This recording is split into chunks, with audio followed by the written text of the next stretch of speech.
All right, I think we're going.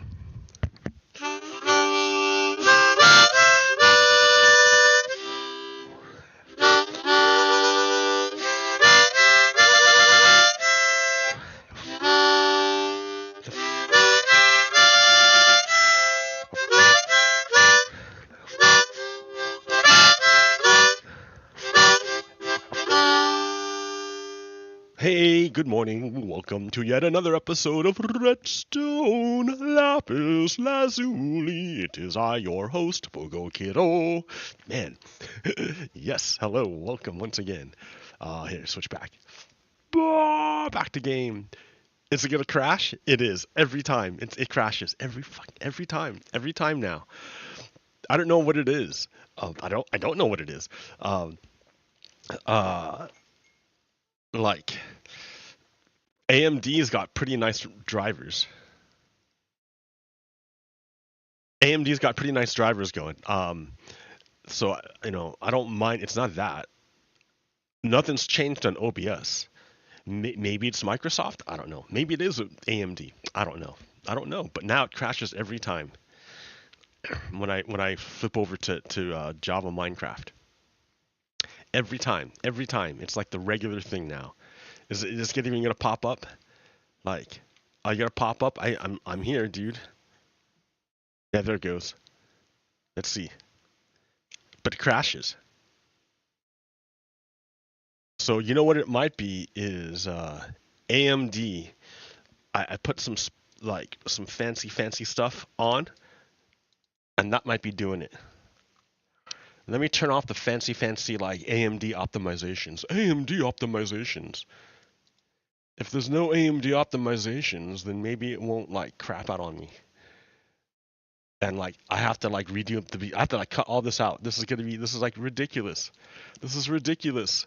Who wants to see this noise? Nobody, dude, nobody.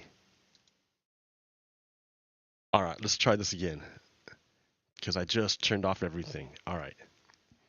Nobody wants to see this beginning boring stuff of can Pogo Kiddo fix his fucking technical difficulties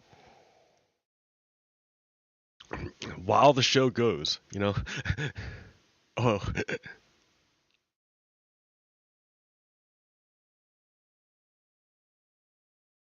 Bop, bop, bop, bop, bop, bop, bop, bop, bop, bop, bop, bop, bop, bop. All right, so it should be up. It's up over here, but now it's not in. Oh, there it goes. OBS. Okay, finally. Yes. So I turned off all the AMD optimizations on my video card. So it's no AMD optimizations. It's just regular stuff, which is fine. It's fine. Welcome to my show. Welcome. Thank you. Thank you for hanging out. I'm chilling in the village that I've upgraded, and yeah, it's a nice village, right? Nice upgrade. What am I primarily? I'm interested in this elevated rail line, this elevated train. I think this is a good idea. When I lived in Nara, Japan, they had trains, right? They had I lived right on the JR Osaka line, JR line to Osaka, from Nara to Osaka. And I mean, well, yeah, and it wasn't direct. I mean, there were a bunch of stops along their way, but it was on the ground. And when you went through the city, in downtown Nara, or even where I lived, Yamato Koriyama. Well, actually, that wasn't. Yeah, I lived in Yamato Koizumi. That was my JR stop. Yamato Koizumi. But whenever you stopped at Yamato Koizumi, the train was too long. so the road next to the train station would be cut off. Like, the whole like ding ding ding ding ding things come down, and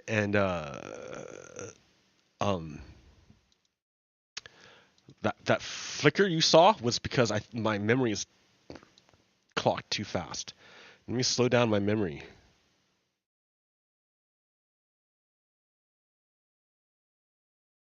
Okay. That might help with other things too. But yeah. So It's a problem, right? If you're stuck behind the train line and you're driving or walking, whatever, like you're stuck. You're stuck until the train moves. And same thing happened in Reno, Nevada. Reno, Nevada. The train line was there long before Reno was there. I wouldn't say long before, but yeah, the train line was there before downtown Reno was there. Reno grew up around the train station, and then all of a sudden now the train is blocking a bunch of downtown traffic in downtown Reno. And it's not the train station's fault. They were there first. so so Reno paid a whole bunch of money to like dig out a trench in downtown Reno so the train could go through downtown Reno without blocking up all the traffic. Okay, a trench, good idea. Whatever works, dude, whatever works. All right. But in Chicago, I don't think they can dig trenches.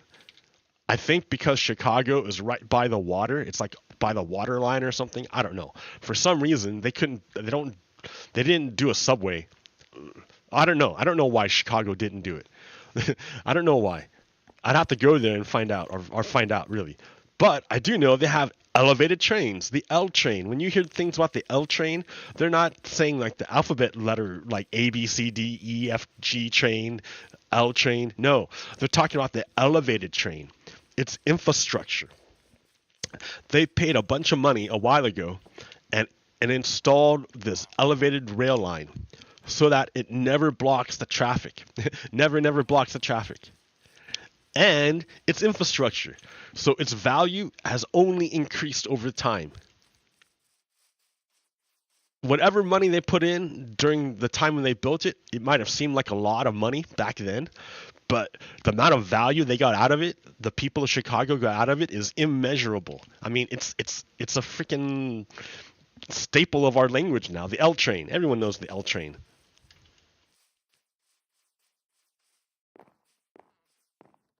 So yeah, infrastructure, fantastic. When you put money into infrastructure, you get a fantastic return on investment. Check out my villagers, dude. They're all just like chilling out here. They're all the growing village. And then they take breaks. They don't work all the time. They take breaks and hang out with each other and talk and do whatever before they go back to work. Wah wah wah. Wah wah. Every day. But you know what they can do? And what I want to talk about is this deal right here. This deal right here.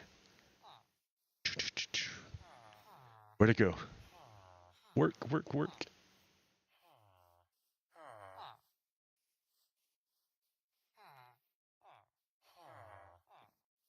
4-day work week. Check it out.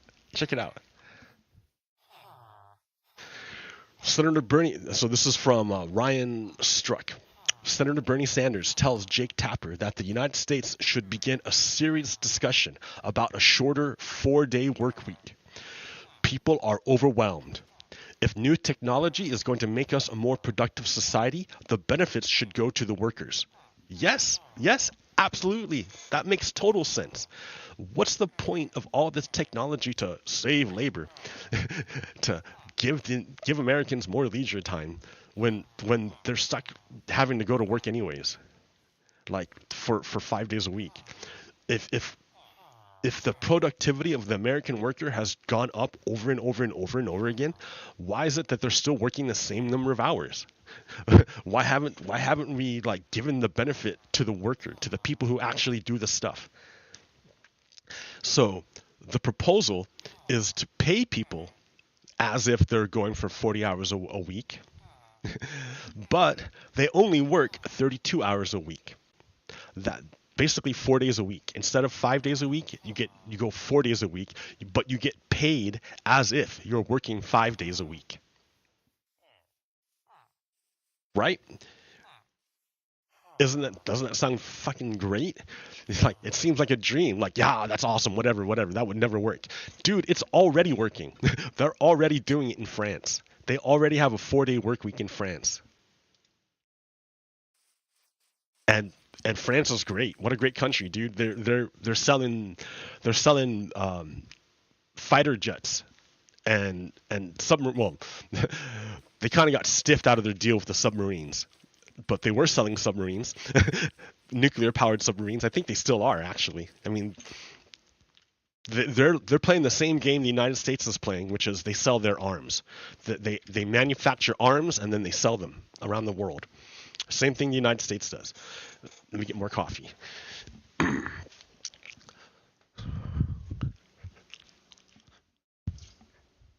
All right. Oh, turned off. Turn it back on. Bop bop bop bop bop bop bop bop bop bop bop bop bop bop bop bop bop bop bop. Bum bum bum bum bum ba da da da da da bum bum bum bum ba da ba ba ba ba ba ba da ba ba. Ah. All right. So I think it's a fantastic idea. You want to see a renaissance in the United States? Make it a 4-day work week. Give people more leisure time, more time to stay at home with their kids or with their parents or whatever, their family or their friends. Who cares, right?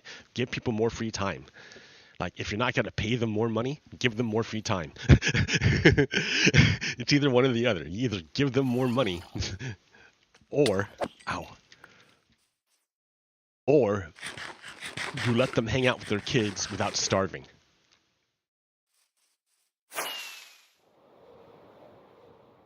And, like, again, that's only a benefit for their country. It's only a benefit for the country if people have more time to spend with their families.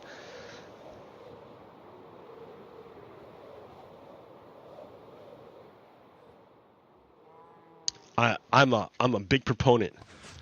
I'm a big proponent of the 4-day work week.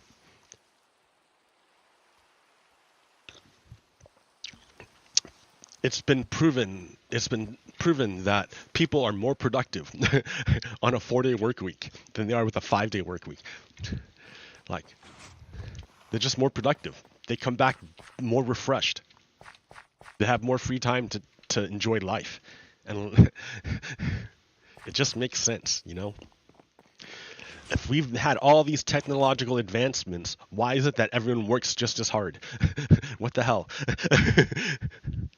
All right. That's one thing. My cat's freaking out right now. My cat's freaking out because it's the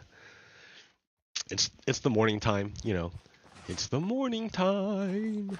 And my cat biologically is wired to go hunting right now. It doesn't matter if he's full. It doesn't matter if he's safe and secure and nice and warm and whatever. It doesn't matter if he doesn't actually know how to hunt. He needs to do something like that, and I can't do it right now because I'm doing the show.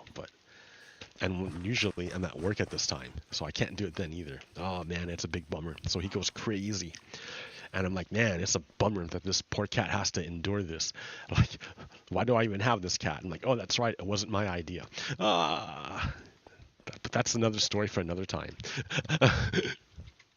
I'm just looking at my poor cat, like, freaking out and like stomping on shadows. And then compulsively licking himself. Because, like, yeah. Anyways. There's so much stuff going on, like, I don't even know what to do. So the Republicans, the Confederates, have gone on the offensive. For 2 years, they have been pushing to create, to investigate Hunter Biden. And then, after investigating Hunter Biden, to connect Hunter Biden to Joe Biden so that Republicans have an excuse, a reason, to go after Joe Biden. To impeach Joe Biden. But the problem is that they're doing it ass backwards.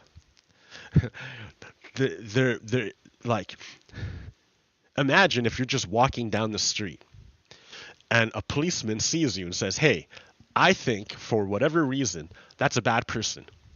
I have no proof. I have no evidence. There's no particular reason. Well, I mean, there's a particular reason, but I don't.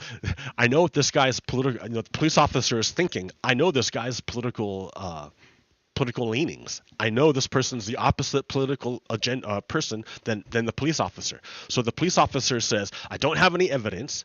I don't see a crime. There's no any evidence of anything. But that doesn't matter. Using the police officer's own personal biases, the police officer decides to utilize the entire government above the police officer, because the police officer isn't just a police officer. The police officer is an agent of the state. Understand, police officer is an agent of the state. The police officer works on behalf of the state. Therefore, they are agents of the state. They are how the state has agency. If the state didn't have a police officer, how else is it going to enforce its laws? What is its agent to enforce its law? It's got to have an agent. The state doesn't actually physically exist down here in the material world on this plane. It doesn't exist on this plane. It needs an avatar. It needs an avatar for its will. So the police officer, a human, says, hey, I will give my body. I will say an oath. I will pledge an oath to this entity called the state, and in exchange for and so I'm gonna basically the human says, I'm gonna pledge an oath and give my spirit and my body to this agency called, I mean, whatever, more or less, right, to this agency called the state, and I give a pledge to it. I give a pledge. An oath. I give an oath to this agency, to this thing called the state. And in exchange for my oath, for the human's oath to fulfill the will of the state, in exchange for that, the human is granted powers, special powers by the state. Do you kind of see what's going on? So the agent, the person who pledged the oath to the state in exchange for powers, we call that, that person's a police officer. And so, sure, just like a paladin. You know what a paladin is? Okay, so in terms of Dungeons and Dragons, if you want to play like a game of Dungeons and Dragons, like you have your typical fighter guy, right? A fighter, rah, dude, a man at arms, dude at arms, person at arms. It could be a woman at arms, some person at arms, someone who uses weapons and violence to solve problems. A fighter, they're really, really good at it. Okay. Well, there's also fighters who are like that, but they pledge themselves to a god or deity or whatever. Those are paladins. They are holy knights, or they're holy warriors. So in exchange for a pledge of allegiance to their patron deity, patron god, they get special powers from their god, right? But the deal is they have to follow the rules of the special god, of their god. If they break the rules, if they pledge an oath to the god and then do something to break the oath, they lose their powers. The god's like, why am I going to give you powers when you use them terribly, when you don't even use them in my name? Yeah, forget you. You're fired. So the paladin loses his power and becomes an oath breaker. So sure, they can do stuff to try to redeem themselves, but until they do so, they're an oath breaker and they lose their powers. All right, police officers are like the same thing, right? They pledge allegiance to the state, and in exchange, the state gives them special powers. And they're supposed to use those powers in a certain way to promote justice, right? The whole idea is the Justice Department. It's like those powers are used to promote justice. So, so you have this police officer who's supposed to have pledged his body and agency to the god of justice, goddess of justice, and in exchange he gets special powers. But this police officer is corrupt. This is a corrupt police officer. They see this innocent person walking down the street and they say, well, I don't have any proof of crime of this person walking down the street, but there's something about them that makes me not like them. It's all lawful. Everything's lawful about it, but they're using their freedom in a way that I don't like. So the police officer is like, well, I don't like the way this person is using their lawful freedom. So I'm going to use my powers, my special granted powers, granted from the God of justice, in order to do harm to this innocent person. And how do they do that? Well, the police officer starts an investigation. They just start poking around. They go fishing, right? They don't have anything on this person, but they want to get this person. So what do? They start, did you know that your garbage is not I mean, it's your garbage, but police can go look through it for evidence? Yes. I know this because the police do that or have done that in order to arrest people for marijuana or for psilocybin mushrooms, for the production of psilocybin mushrooms. Yeah, the government has done this already. They went through people's trash to find whatever thing they could use to cobble together a reason to do a search warrant, and then search a person's house. Hey, good morning, Crazy Boy 1.0. Thanks for stopping by my show. I'm talking about how the government can be used in a bad way to go after individual people.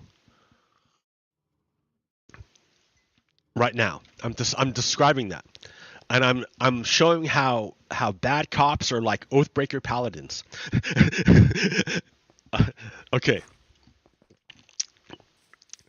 so this bad cop like sees this person who has done nothing wrong, but they don't like this person's politics, so they use the power of the state in order to go through this person's trash or to go to do snooping investigations to find any reason, any pretext to do even more state intervention.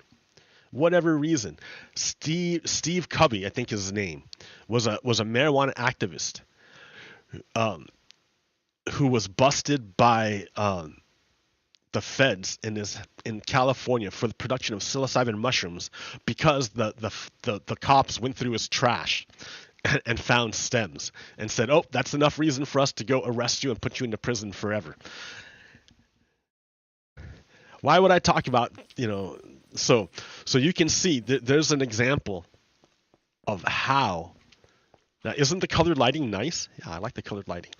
That's an example of how the government, how bad cops can use the power of the state to attack innocent people. Want another example of it?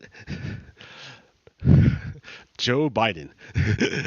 I just heard this morning that the Republicans have opened an impeachment inquiry into Joe Biden. So what do you mean an impeachment inquiry? You do that when there's evidence of a crime. It's like, oh, there must have been something. Joe Biden must have done something. They must have evidence that Joe Biden has done something in order to start an impeachment inquiry, right? Just because you can't just open an impeachment inquiry on somebody you don't like. There has to be a reason. Just like a cop can't just open an investigation into somebody he doesn't like. There has to be a lawful reason. A person being of an opposite political party is not a lawful reason to open an inquiry. There's nothing illegal about being in another political party.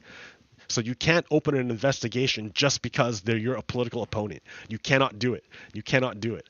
However, the Republicans are doing exactly that right now. On Fox News, this dude came on and said, we don't have the evidence now, but we may find it later. McCall is what passes for a serious Republican these days. So in other words, their own people, Republicans, are telling the American people, look, we don't have any evidence that Joe Biden is a bad guy. We don't have anything. But that doesn't matter to Republicans, because Republicans are going to use the power of the state Anyways, anyways, just like the way a cop would open an investigation into an innocent person for no reason, just because they have the power. That's why, and they will find a reason. It doesn't. That's the thing. If they want to get you, they will find a reason to get you. That's why we have all these laws to stop cops from stop the government from using its power to go after individual people, because it's happened before in our past.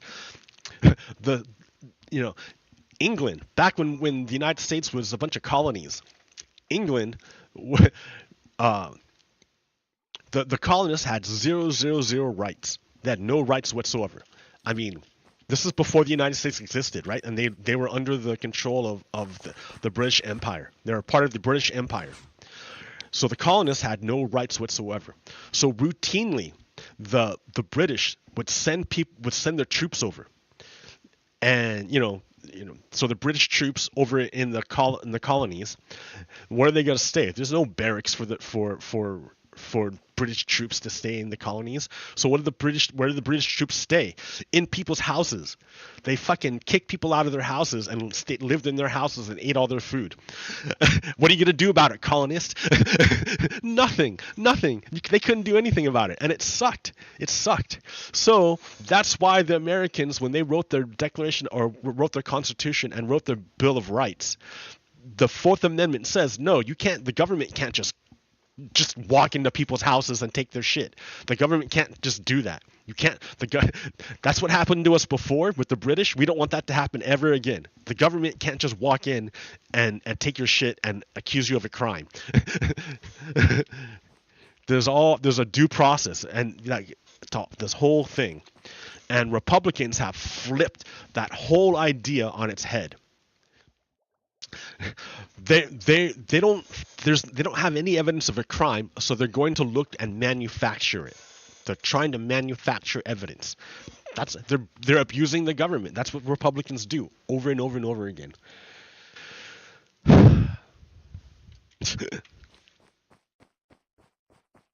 So what do you mean? Okay, that's pretty general, right? Republicans are abusing government in order to start an impeachment inquiry into Joe Biden, because there's no actual evidence of a crime yet. They have no evidence of a crime, so they're trying to manufacture one. They're going fishing, which is like the exact opposite of what the American process. You're not allowed to go fishing for a crime. But besides that, right? I always hear them talk about, there's two tiers of justice in America. 2 tiers of justice in America. Well, yeah, hey, let's check that out. Check out that claim. That's a claim. Republicans say there are 2 systems of justice in the United States, and Republicans say that the system is different for Democrats than it is for Republicans. Okay, let's take a look, right? Let's take a look at that. Back in May of 2023, there was a reporter by the name of Mimi Rackner, and you can't even see me here, Mimi Rackner, who wrote a story about to compare how Hunter Biden's scandals compared to those of the Trump family members. Right? We want to see how they compare. Because Republicans are saying that Democrats get off easy and Republicans get the hard end of the stick. That's their claim. That's a Republican claim. But let's look how it plays out. So we're going to look at one of the first kids, Donald Trump Jr. Right? Compare and contrast Donald Trump Jr. When Donald Trump seized power in the United States, he said he would leave his real estate business, the Trump Organization, to be run by others, primarily his sons, Donald Jr. and Eric. But Trump's continued connection to the Trump Organization drew outrage and scrutiny from Democrats and ethnic watchdogs. So even though Donald Trump supposedly gave control of his company to his sons, he still used his company and directed his company all the time as president. While his father was in office, Trump Jr. traveled to Asia to promote the Trump Organization's projects. while his father was in office. So Trump Jr., while his father was president, Trump Jr. flew to a foreign country and promoted his business, the family business that Trump is still connected to. He went to Asia to promote the Trump Organization's project. On a business trip to India in 2018, he appeared with Indian Prime Minister Modi and flirted with giving a policy speech. So imagine if Hunter Biden flew to, Ukraine and hung out with Zelensky. Wouldn't that be something? And almost gave a policy speech. Was like that close to giving a policy speech while Joe Biden was president. Oh, that would be crazy. Did Hunter Biden do that? Hell no. Nope, nowhere near that. Nowhere near that. Was Hunter Biden talking to Zelensky while Joe Biden was president? No, never. Nope. But it happened when Donald Trump was president. His son Trump Jr. flew to India, hung out with the Indian top guy Modi, and made a business deal with him while his dad was president, and came that close to giving a policy speech. Dude's not even in government. What's he doing, giving policy speeches and meeting heads of state? Okay, what else has Trump Jr. done? On a trip to Indonesia in 2019 to tout 2 planned Trump brand luxury resorts. So Trump Jr. is in Indonesia on behalf of his dad, who is president, to promote his dad's business. Trump Jr. defended his continued involvement in the family business amid allegations of conflicts of interest. A year before, the conglomerate of his business partner, Harry Tanosoedijo, had announced it was receiving $500 million from an arm of the Chinese government to build a theme park. Tano, described himself the leader of an Indonesian political party, said the Trump resorts were unconnected and not backed by Chinese funding. But come on, he's a business partner with the Chinese and with Trump Jr. They're connected, dude, and they're going in together. This Chinese business partner, and Trump Jr. and Trump are going into business together in Indonesia and promoting it while Trump is in office. So Trump is president and he's got a business. So imagine, try to make a comparison to, let's try to compare it. Let's imagine Biden has his own business called the Biden Organization. Let's just imagine Biden Organization, and he has a business in New York. And Hunter Biden flew to Indonesia to promote 2 Biden projects in Indonesia, while with his business partner, this Henry Tano dude, and his business partner was also partners with the Chinese government. Did that happen? No. Hunter Biden did not promote Biden org with Chinese business partners. No. Trump Jr. did, but not Biden. So you can see how Don Jr. used the presidency, used his father's influence in the presidency to promote the family business all over the place.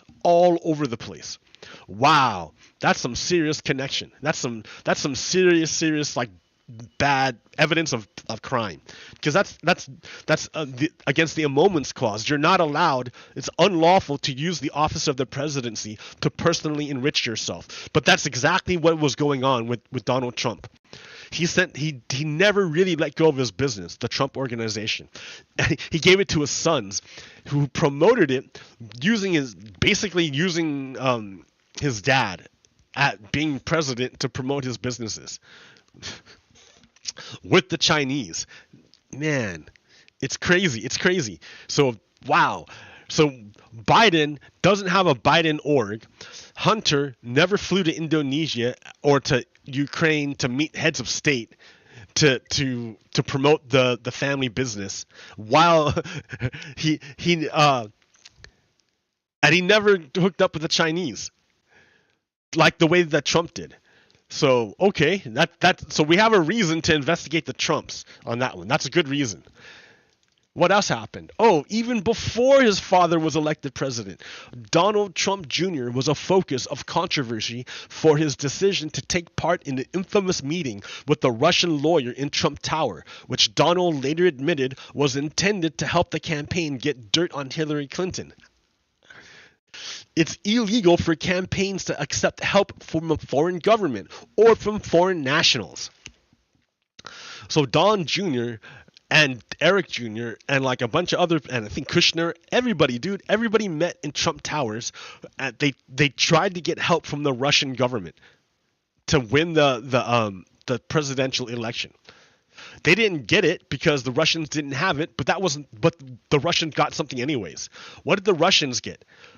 Fucking blackmail. They got blackmail.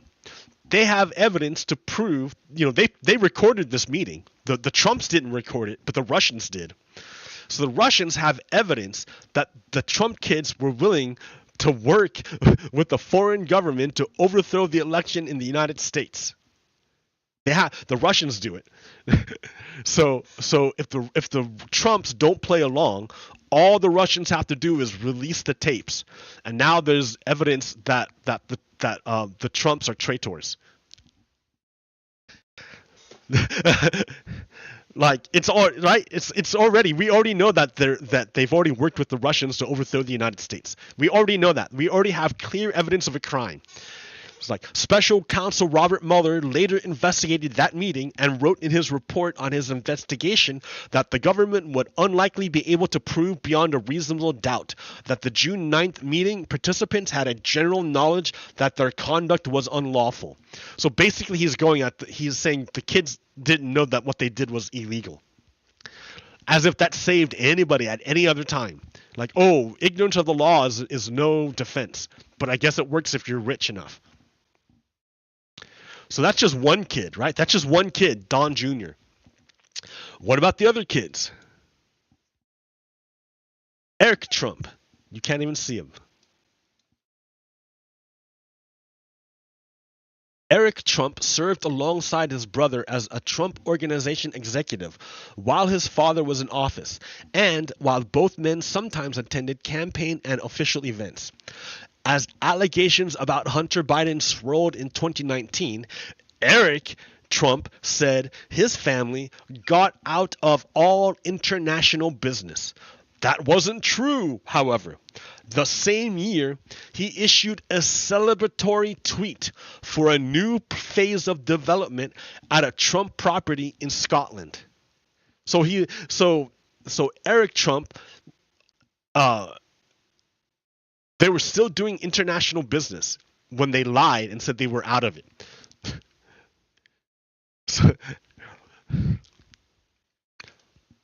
Ivanka Trump. Now here's where it starts getting interesting. Ivanka Trump served as an advisor to the president during her father's administration and had a West Wing office. So Ivanka Trump is actually in government. She's Donald Trump's kid, and she's in government. She has a fucking office in the White House, right? She's part of government. Understand, right? She's part of government while Donald Trump is president, and she has an office in the White House. Yet, at the same time, she continued to own her own clothing brand for a year and a half while serving in the White House before shutting it down in 2018. So while she was working for the government, she owned her own business. While she was working for the president, as a kid of the president, she was a kid of the president, and she's working for the government, for the president, and she's got her own personal private business. The company depended on a foreign workforce, with production done in countries like China and Indonesia. Wow. So Ivanka Trump her whole business was based in China. and Indonesia, but China too. And she was working for the President of the United States. She was an advisor to the President of the United States. Do you think Ivanka Trump would advise the President of the United States to do something bad to China if doing something bad to China would hurt her own personal business that was based in China? No, she is not going to give honest, good advice to Donald Trump. Why would she give honest, good advice to Donald Trump if it's going to personally cost her? She has a private business based in China. She's not going to tell Donald Trump to do something that would hurt her by her personal business interests. No way. So think about that. She's Donald Trump's kid with her own business based in China, and she's advising Donald Trump to not do anything that would endanger her business in China. Wow, this is real, right? Where am I getting this from? It's not like I'm a conspiracy theorist. I'm not a conspiracy theorist. Remember, this is coming from Time Magazine. This is Time Magazine that it's coming from. It's not me being a conspiracy theorist. This is regular stuff. Time Magazine. The most boring thing you could possibly get. Time Magazine. So Ivanka Trump was advising the president not to harm her business interests in China as a government advisor. So she's Trump's kid with her own business in China, telling the president to not hurt her business in China. To be nice to China, else her business might be hurt. This is real, right? This is real. I'm not making this. This is we have all the evidence in the world right here. It's already there. We don't need to go fishing. You don't need to start an investigation. It's already there. Okay. But that's not done, right? We're not done. Oh no. Now we've got Jared Kushner. Here's where it starts getting real fun. So Jared Kushner, like his wife Ivanka, Jared Kushner also served as a senior advisor to Donald Trump during his presidency. So not only was his son-in-law a senior advisor, but his kid was also a senior advisor. He had two family members in senior positions, as close to the president as you can get. I've never been a senior advisor to the president. The president's never called me up to ask me what I think about something. I've never been summoned to the president's office to give a report. Never. But Donald Trump's kids were. He had his kids do it while they had their own businesses. Holy shit. So they're in government with the president, related to the president, and they have their own businesses in foreign countries. It's not just having a business, it's having a business in a foreign country.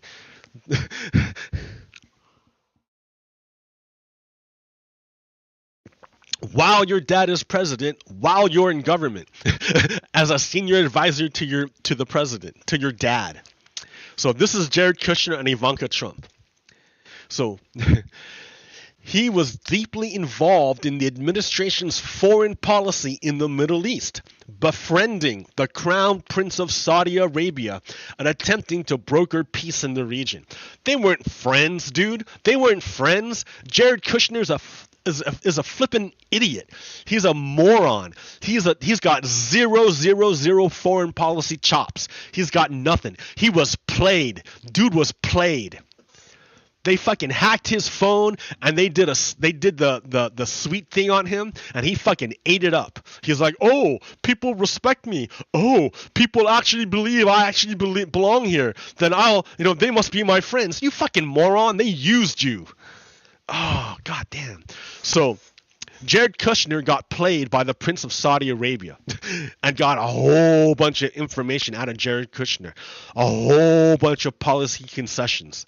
A whole bunch. And the way they cement that control is through investments. You ever hear of the LIV? The LIV Golf Tour. It's like the PGA, PGA Golf Tour, but it's owned by the Saudis. It's how the Saudis launder their fucking blood money. You know how the Russians launder their money through real estate and other shit? Well, like, and Donald Trump was like their real estate broker who did that, who laundered their blood money. Um, the Saudis do the same thing, but they also do it with their golf tournament. That's how they launder their blood money. They get a bunch of celebrities to like show up at their golf tour, and they promote this big golf tour, and that's how they legitimize Saudi authoritarian rule. Like, it's dumb, it's horrible. And so Jared Kushner got sucked into it, into legit. I mean, like fucking Joe Biden fucking did the same thing. It's not like it's a Republican or Democrat thing. Like, it happens to fucking everybody. Like, Joe Biden got tricked. I don't think he got tricked. He was stupid enough to go to the Saudis and legitimize the Saudis by meeting him in his own fucking capital. And he got treated like dirt while he was there. It was stupid. It was dumb. The Saudis are not the friends of the United States. You got to understand that. We're not friends. We're not friends. They fucking flew a bunch of jets into our buildings, dudes. They're not our friends.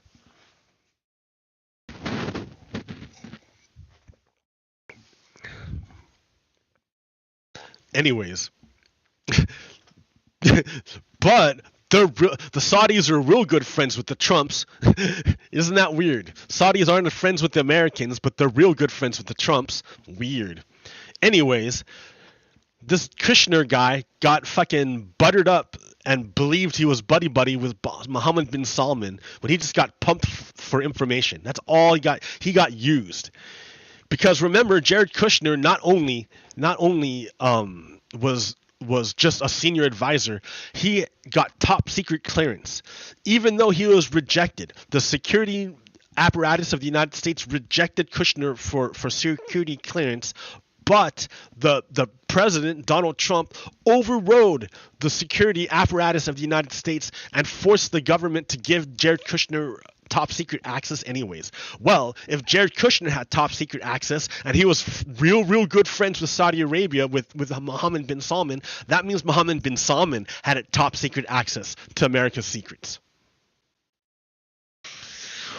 I mean, is it? I'm trying to make it clear for you so you understand. Like, I used to believe that if you're a Trump supporter or Republican, it meant you were totally evil, and that you had no moral compass whatsoever, and that you're like barely human.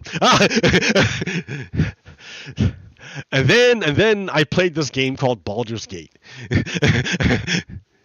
And in this game of Baldur's Gate, they show how this alien called Mind Flayers would show up, kidnap people, and drop tadpoles in their brains, in their eyeballs, the worms. They would drop worms in your eyeball, and the worms fucking dig into your brain and live in your brain. and then they create a sonic connection to their host body, and eventually what's supposed to happen is that the host is just like as an egg. It's just there for a moment to incubate the larva, and then the larva takes over the host's body, it disintegrates the host body, and becomes another mind flayer. That's how they reproduce. They don't have like biological sex. they invade other worlds and infect the life forms and transform the life forms into copies of themselves. And so at one point, in this game, that's what happens. But this group of people decide, hey, we're gonna do something different. We're gonna infect. We're not. Normally, it would just be a natural process that happens over a few days, and it'd be done, right?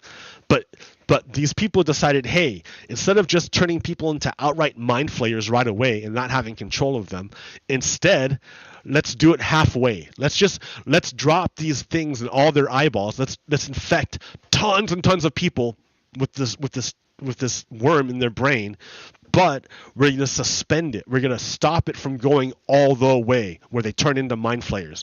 We're going to keep it so that they're humans, but they're easily controlled by this worm in their brain, because the worms are all attached to like the central control unit. Anyways. And yeah, once people have this worm in their brain, they don't have control. They no longer control their bodies, and they're under. Yeah, they no longer have control.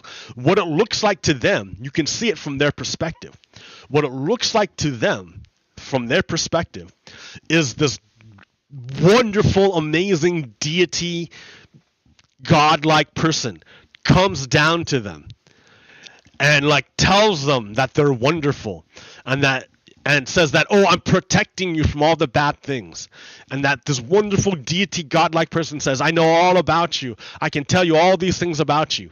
And and they show them wonderful things, in their brains.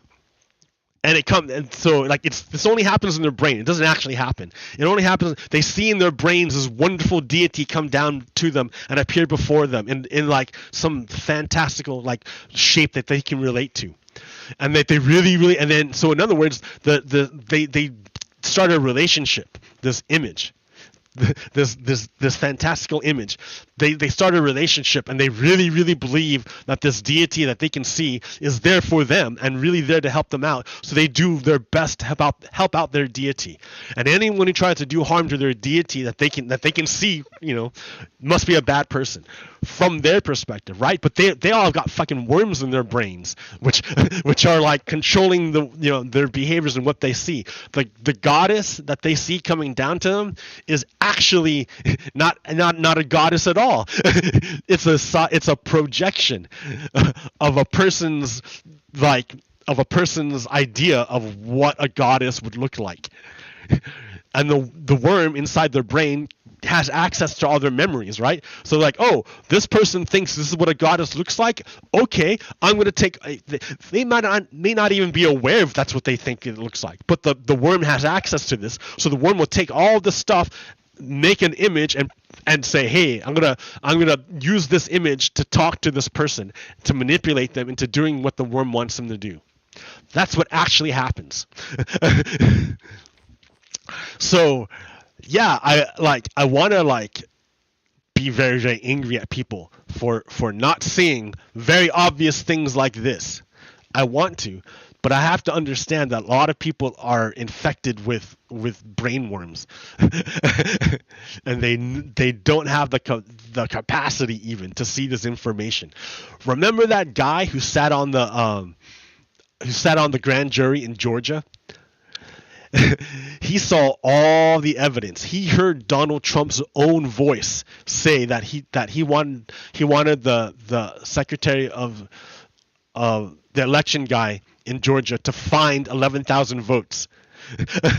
He heard Donald Trump's own voice say it, and even then, that one guy voted against indictment of Donald Trump. Even with all the evidence. That's an example of a guy with a brain worm. It doesn't matter what evidence you give them. That person's got the brain worm so deep in their brain that the projection is stronger than anything you could show them.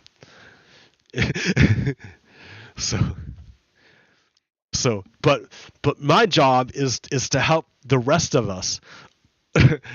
Like, maybe you have a brain worm, but it's not quite taking control of your brain, or maybe you need defenses against the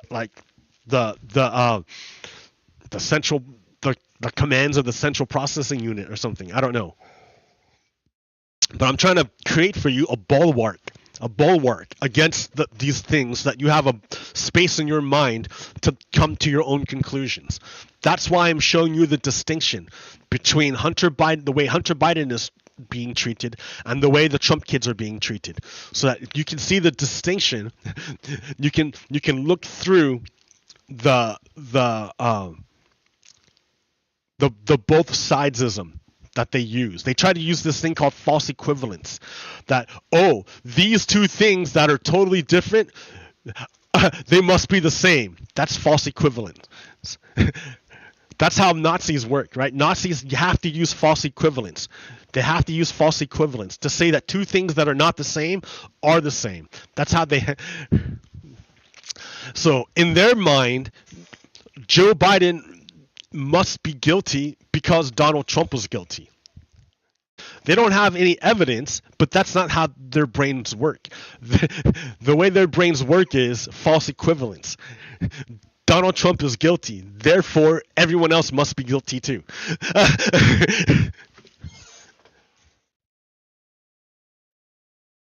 So I'm trying to show you why that their equivalence is false. So back to Jared Kushner.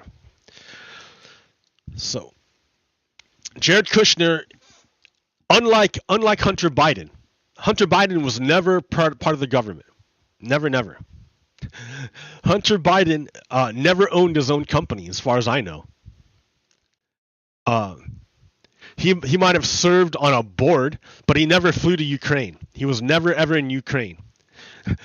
And Joe Biden wasn't president when he did that. And Joe Biden wasn't even aware of it. He had no business dealings whatsoever. So there was never a Biden org. Joe Biden wasn't president when this whole thing went down. Hunter Biden was never in government. He was never a senior advisor. He never owned the company. So all of this is different than the Trump kids. The Trump kids were in government. Donald Trump owned a business. It was named after him. The Trump kids literally flew to other countries to do business with the heads of states of other countries while they're in government, while their dad was president. Like, in total opposite of what happened with Hunter Biden. The Nazis, the fascists, the Confederates want you to believe that Hunter Biden has done all the things that the Trump kids already did. He didn't, but they want to do a false equivalence where they confuse their audience. They do that all the time. Republicans always confuse their audience. They always lie to their audience. Look at like that Mike Huckabee guy. Dude was super lying to his audience. So it's not like I'm making it up. You've seen it for yourself that they do this all the time. So keep this in mind that Hunter Biden was never in government. He never owned his own business. There was never Biden org. The thing that he never flew to Ukraine, he never met heads of state, and the whole Biden or the whole Burisma thing happened while Joe Biden was vice president, not president. And Joe Biden didn't even know about it, had no connection to the business whatsoever. Unlike what happened with the Republicans. This is true. Everything like that is true with the Republicans. And they're trying to project it onto Hunter Biden. The whole thing. That's what they want to do. So, but remember, it's all on the kids. See, Kushner was also involved in business deals in the region during this period. In 2017, his family is really, like Hunter Biden never was in government. That means Hunter Biden never had top secret security clearance. And that meant Hunter Biden was never best friends with heads of state, Mohammed bin Salman. So Kushner was also involved in business deals in the Middle East region during this period. In 2017, his family's real estate company got $30 million from Menorah Mitzachim, one of Israel's largest financial institutions. It was just one of the deals the company has made with connections to the region. The same year, Kushner's sister promoted her family's New Jersey building while in Beijing, touting special investment visas to Chinese potential investors. So in other words, Kushner's sister is saying, hey, Chinese investors, I can give you special access to the American government to get you special visas to come visit our countries if you do business with me. So she's using her government connections to get special visas for wealthy Chinese people to come to the United States. oh my God, like this actually happened. This is Time Magazine. I'm not making it up. It's not conspiracy theory. Time Magazine, guys. Time Magazine. The most milquetoast publication you can get. The next summer, Brookfield Asset Management made a deal to pay 99 years of rent on a Manhattan skyscraper that Kushner's family real estate company owned. What is this Manhattan skyscraper? It's, let me tell you, it's 666 Fifth Avenue. Jared Kushner owns 666 Fifth Avenue. And it was a bad real estate deal. He was losing lots of money on it, right? He was in debt about and over his head over this deal to own 666 Fifth Avenue. That's what Jared Kushner owned. But the next summer, Brookfield Asset Management made a deal to pay for 99 years of rent on 666 Fifth Avenue on behalf of the Kushner family, for that the Kushner family's real estate company owned. So Kushner owns 666 Fifth Avenue, and this asset management company agreed to pay for 100 years of leasing. They bailed out Kushner because he was underwater on this real estate deal. Isn't that convenient that while he was in government, while he had this special access to government, while he had top secret clearance, he was doing business in the Middle East and making policies and to like doing foreign policy. He was doing foreign policy on behalf of Donald Trump in the Middle East, and he made a business deal while he was there. This business deal bailed him out of his underwater asset, 666 Fifth Avenue. And by who? This Brookfield Asset Management Company. Who owns Brookfield Asset Management Company? The Qatar Investment Authority, the Middle East, a Middle East guy.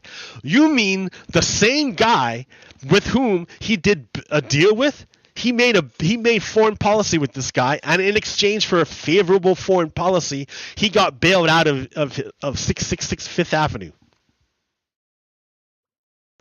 Kushner's family had previously sought a deal on the building with a Chinese firm. So before he made a deal with Qatar, he tried to make a deal with the Chinese to take 666 Fifth Avenue off his hands. I'm not lying, dude. Here, let me look it up real quick because I should have looked it up. It's just me saying it, but let me look it up. It's funny that Time didn't give you the name. How funny. Time in...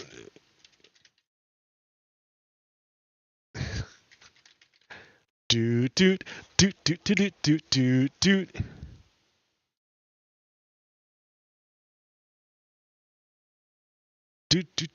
It's right there.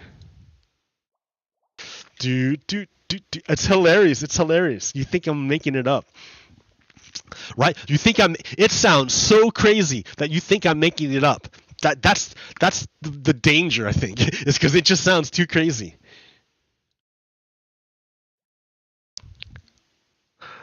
What's 666 Fifth Avenue?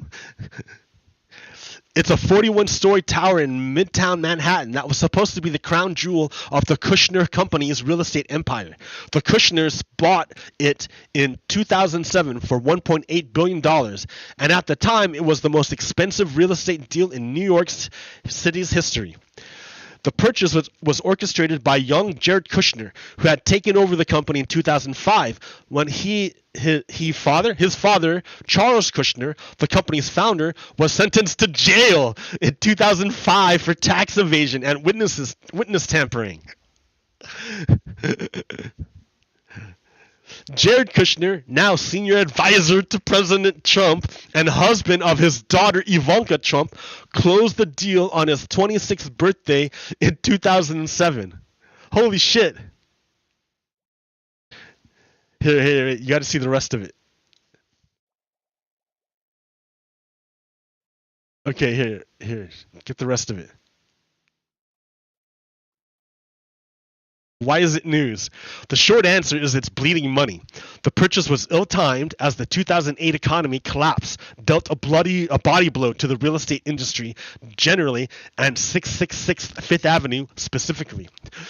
Jared Kushner would wound up selling off bits and pieces of the property to keep the company afloat. Now, however, the bill is fast approaching, and the Kushners' dream of turning 666 Fifth Avenue into an opulent tower designed by the late architect Zaha Hadid is dependent on their finding a partner soon. Well, he did find a partner.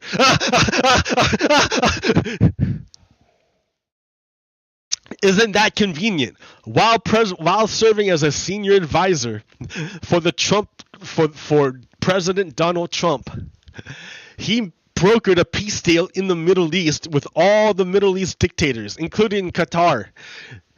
And in exchange, Qatar bailed out Jared Kushner by purchasing 666 Fifth Avenue for 99 years.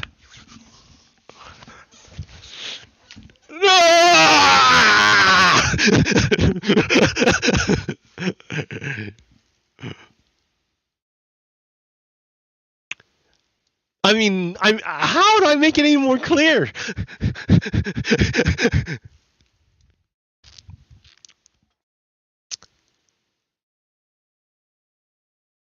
So Kushner's business in the Middle East continued after the Trump presidency. Soon after he departed the White House, a fund led by the Saudi Crown Prince, Mohammed bin Salman, invested $2 billion in Kushner's private equity firm, while funds in the United Arab Emirates and Qatar invested hundreds of millions of dollars. Another company, partly owned by Kushner, received Saudi funds as well. So in other words, Kushner was in the United States government for 2 years as a senior advisor to President Trump, and he flew to the Middle East to meet a bunch of heads of state in the Middle East to make foreign policy. At the same time, these countries all poured millions and billions of dollars into Kushner and Trump companies.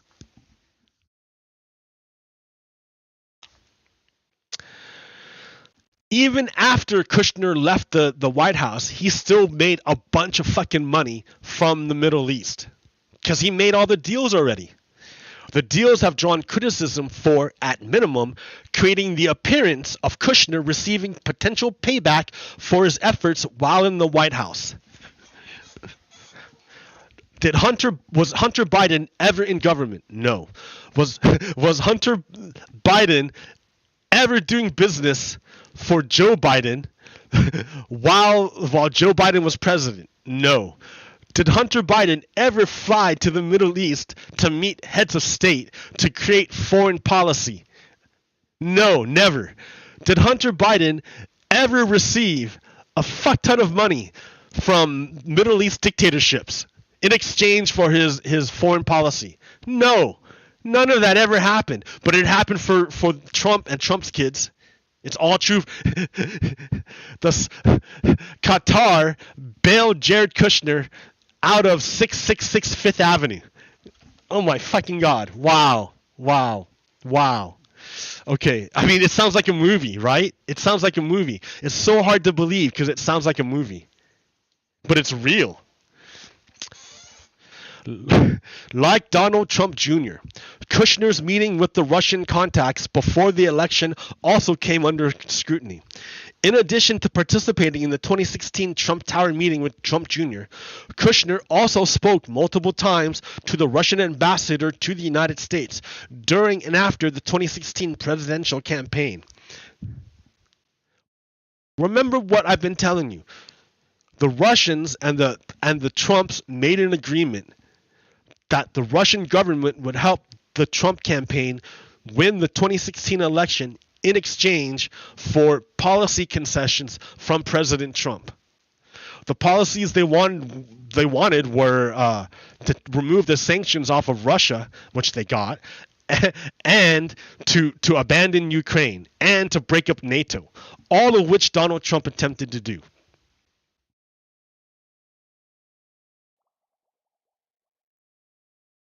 And it was all facilitated by Jared Kushner. Jared Kushner was integral integral. Did I say that right? Was really, really important to overthrowing the 2016 elections. He was really important. He's the go-between, the liaison between the Trump family and Donald Trump and the Russian government. He was one of the liaisons. I mean, he went to a meeting with the full intent of securing the help of the Russian government in overthrowing the 2016 election. So, did I talk about Ivanka? That was Kushner, right? Finally, let's look at Hunter Biden. You see all the shit that the Trump family kids have done. All the ways they used government, the American government, to further enrich themselves and to help out the enemies of the United States. I just fucking showed you, and it's on Time Magazine. It's not like not conspiracy. It's on from Time Magazine. All right. Let's look in contrast. Let's compare and contrast. Now we're going to get Hunter Biden. Hunter Biden's son, Hunter Biden, worked as a lawyer, a lobbyist, and an investor. His business connections and history of drug addiction are fodder for cable news appearances and committee investigations now that Republicans hold the gavel in the House. Hunter Biden served on the board of a Ukrainian natural gas company, Burisma Holdings, from 2014 to 2019 and struck a multi-million-dollar deals with a Chinese company. There's no public information directly linking Joe Biden to Hunter Biden's business transactions. So there's lots of connections between Trump, President Trump, and Trump Organization, and Donald Trump, Trump Jr., and Jared Kushner, and Ivanka Trump, and Eric Trump, all doing business together. There's lots of evidence of it. There's no evidence connecting Hunter Biden to Joe Biden.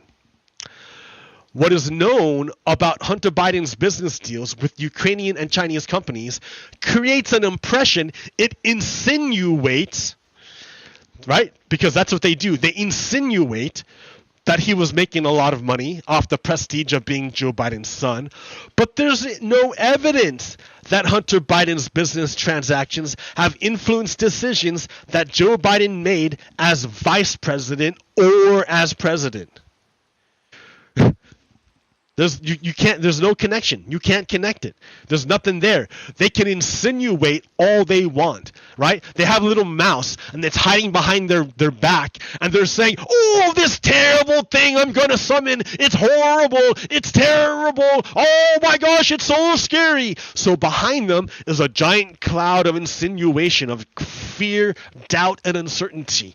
So, oh my gosh, it's so bad. But if you ever look at what it actually is, if you ever look at what is it actually, and they bring it out, oh, here it comes my big scary thing. It's a little tiny mouse. Squeak, squeak, squeak, squeak. It's a little mouse. It's nothing. It's a nothing. They can only use insinuation because the truth won't help them. They have no truth. The truth is not on their side. They can never use truth. They can only use insinuation. So here it is, right? So the business deals they can insinuate like something's happening, but there's no evidence. It's just a business deal. Okay. And he doesn't own his own business. And he wasn't ever in government. And he never had top secret clearance. And he never spoke on behalf of the president. And he never had, he wasn't a senior advisor. Like, he didn't make policy. None of that shit, dude. He made a business deal, a couple business deals. And there's no evidence that it was connected to Joe Biden. All right. There's also no clear evidence that money from Hunter Biden's business dealings ever made their way to Joe Biden's accounts. There's just no evidence. But there's tons of evidence that Donald Trump used Trump Organization as a slush fund, as a bank where he could just take money out and do whatever he wanted with it. So his sons would go out and make foreign policy and business deals on behalf of the president, And then, but they wouldn't give the money directly to the kids. They would put it in the Trump organization, in the family business. That way that way you couldn't make a it creates plausible deniability between Donald Trump and Trump organization. But we know that Donald Trump and Trump organization are like this. They're the same thing. They're the same thing. There's no connection between Biden and Hunter Biden. You can't do it. Hunter Biden is also reportedly the subject of a criminal investigation into his tax filings and a statement he made on a form to purchase a handgun. So that's it. So you got tax filings and a hand for a gun. So you got a gun crime and you got a tax crime. That's about it for Hunter Biden.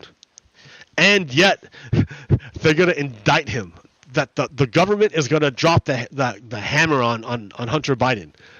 You saw the difference between what Hunter Biden has done and what the Trumps have done.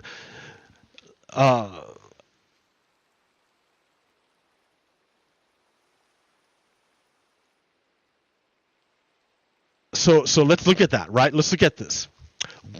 Worth amplifying this point.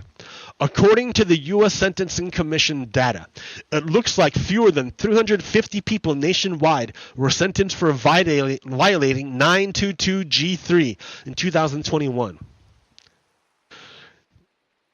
So, of the 7,373 firearm offenders sentenced in the fiscal year 2021, nearly 90% belong to a restricted class of persons prohibited by law from possessing a firearm or ammunition. Most of the 6,549 offenders were prohibited from possessing a firearm or ammunition because they had a prior felony conviction. 5% of the offenders were prohibited from possessing a firearm because they were illegal drug users or addicted to a controlled substance at the time of their offense. So only 5% of the people were prohibited of all the drug people. Imagine all the people convicted of what's going on? Here we go. Okay. So Renato Mariotti says, it's very unlikely that Hunter Biden would be charged with any of these crimes if his last name wasn't Biden. Charges for possessing a firearm while under the influence of narcotics are rarely brought. False statement charges in this context are also rare. So in other words, Hunter Biden is getting nailed by the government for when he really ought not to be. It's very, very rare for someone to be charged for this offense. However, we have evidence that it's a known fact that the Trumps broke all sorts of laws and that they're not being charged for them. They weren't charged for them. So when they talk about 2 tiers of justice, now you understand what they're talking about. When Republicans say 2 tiers of justice, they want 2 tiers of justice. 1 tier is for their friends, like Donald Trump, where they're free to go ahead and break the law and flout how they break the law. The other tier of justice is for their enemies. When it's the enemies, the slightest infraction will give you the full weight of sanctions, and the government will go fishing to go look for something wrong to go get you on. Do you think I'm making this up? Do you think I'm lying? Do you think this is the first time they've done it? Do you remember something called Benghazi? So I don't have slides on this. I should have done it. But Benghazi was so there was like the embassy in Benghazi, embassy in Benghazi, Libya, was overrun by extremists, and they killed people there. They killed like everyone there, or not. I don't know if everyone, but they killed people there. They killed American people there. So this happened while Obama was president, and while Hillary Clinton was Secretary of State. So Republicans were in control of Congress at that time, and they used their power to go looking for a criminal reason to attack the Democrats, to create a crime to blame Obama and Hillary Clinton for what happened in Benghazi. That's why it's like a big, it's like a what's it called?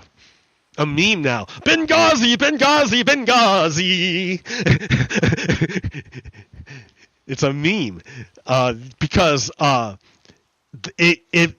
it was perverted from a tragedy, right? Because it's sad. It's sad that Americans got killed in a foreign country because extremists overran their embassy. Like, that's a tragedy. Like, it sucks. But the tragedy is like was Republicans profited. They used tragedy and they tried to profit off the tragedy.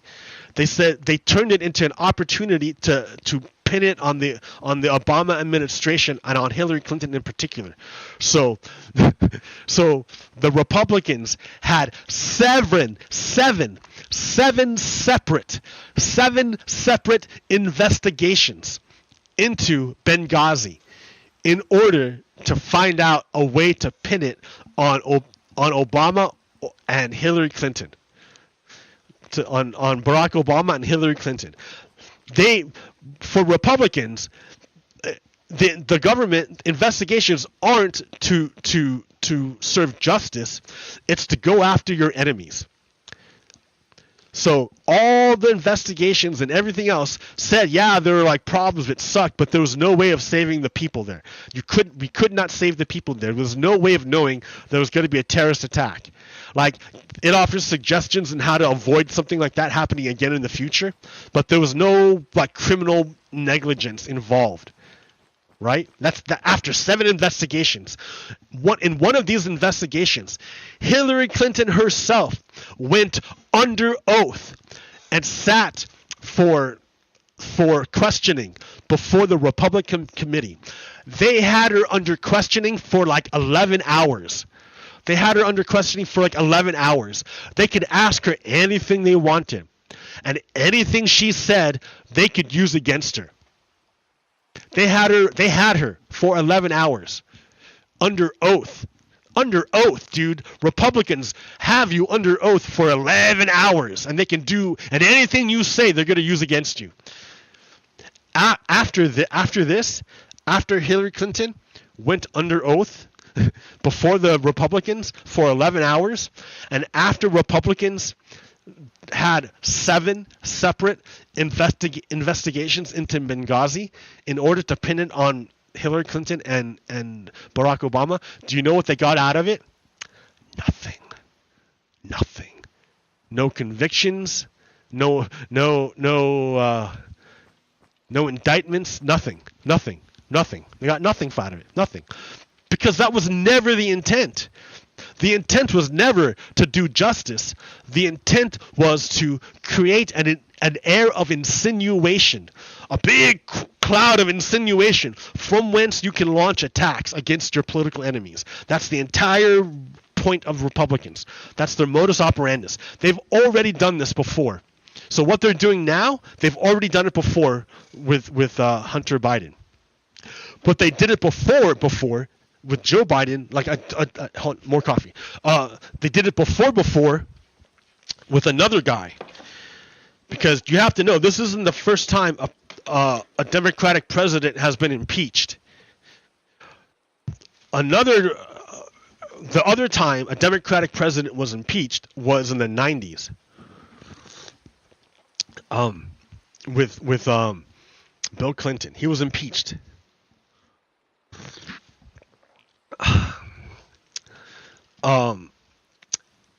And I was a kid during that time, so I don't really know what was going on. Like, I didn't really understand. I didn't really know. And I was growing up in rural northern Nevada.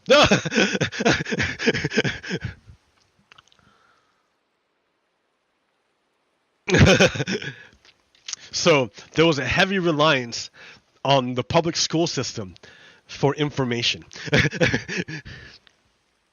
Teachers, quality teachers are important. Okay, so let's review what happened the last time a Democratic president was impeached. Here we go. 1978. That's not when it happened. But in 1978, let me blow this up. In 1978, the Clintons make a land purchase in Arkansas. Bill and Hillary Clinton, along with their friends Jim and Susan McDougal, bought a 230 acres of riverfront land for $203,000 with the intention of selling it as vacation home lots, the New York Times reported. The deal was ultimately a bust, and Jim bought a savings and loan association and renamed it Madison Guarantee. He ultimately defrauded both Madison Guarantee and another small business investment firm called Capital Management Services to the tune of $3 million. According to the New York Times, the scheme cost the federal government around $73 million, and 15 people were charged for their role in the scandal. Jim died in prison in 1998. The Clintons, however, were never charged, and no wrongdoing was ever proven. They have adamantly maintained they had no involvement. Ta-da! That's it, right? That's it. 1978. 1970. That's what all happened. That's what happened. Okay, but remember the modus operandus of Republicans. Their whole point is to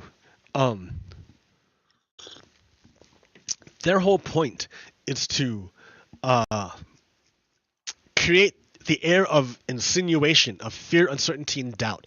They don't need actual proof. They don't need the truth. The truth is bad for them. They don't want the truth. What they need is insinuation they can use as a weapon. So let's continue understanding how Republicans operate. In 1992, allegations about whitewater dealings began to surface. Allegations. That's it. People talk. That's all there is. And this is before really the internet. This is before the internet. So questions about the whitewater dealings surfaced during Clinton's 1992 bid for the presidency, with the Justice Department eventually opening an investigation into the matter and an illegal $300,000 loan provided to the McDougals. Questions, just questions, right? This is what started. This is the start. If you want to know what started the Bill Clinton impeachment, this is the start. There were questions. Somebody had questions about a conspiracy theory about the Clintons and their whitewater thing. That's what started the Justice Department inquiry. No proof. There was no proof. Right? That's the key. There's no evidence. There was just allegations just allegations. All right. July 20th, 1993. Vince Foster dies by suicide. The deputy White House counsel, Vince Foster, was found dead of a self-inflicted gunshot wound in Fort Marcy Park off Virginia's George Washington Parkway. Foster reportedly suffered from depression, seeking treatment one day before his death. Yet conspiracy theories soon began swarming and persisted for decades. A series of investigations, one of which, according to a 1994 Washington Post report, involved 4 lawyers, 5 physicians, 7 FBI agents, and approximately 125 witnesses, confirmed that Foster's death was a suicide. Vince Foster was a suicide. 1 month prior to his death, Foster had filed 3 years of delinquent whitewater corporate tax returns, and was said to be plagued by the evolving ethics investigations into the Clintons.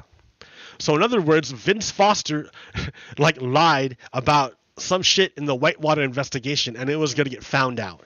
And dude was real stressed about it, and he killed himself.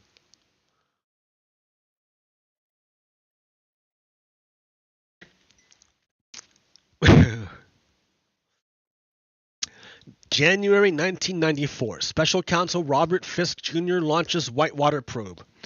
Attorney General Janet Reno appointed New York lawyer Robert Fisk Jr. as special counsel to investigate the Clintons' involvement in the Whitewater land purchase. So 1994, there was a special counsel.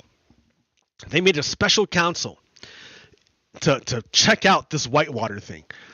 You know how Robert Mueller was appointed special counsel to investigate how Donald Trump worked with the Russian government to overthrow the 2016 election?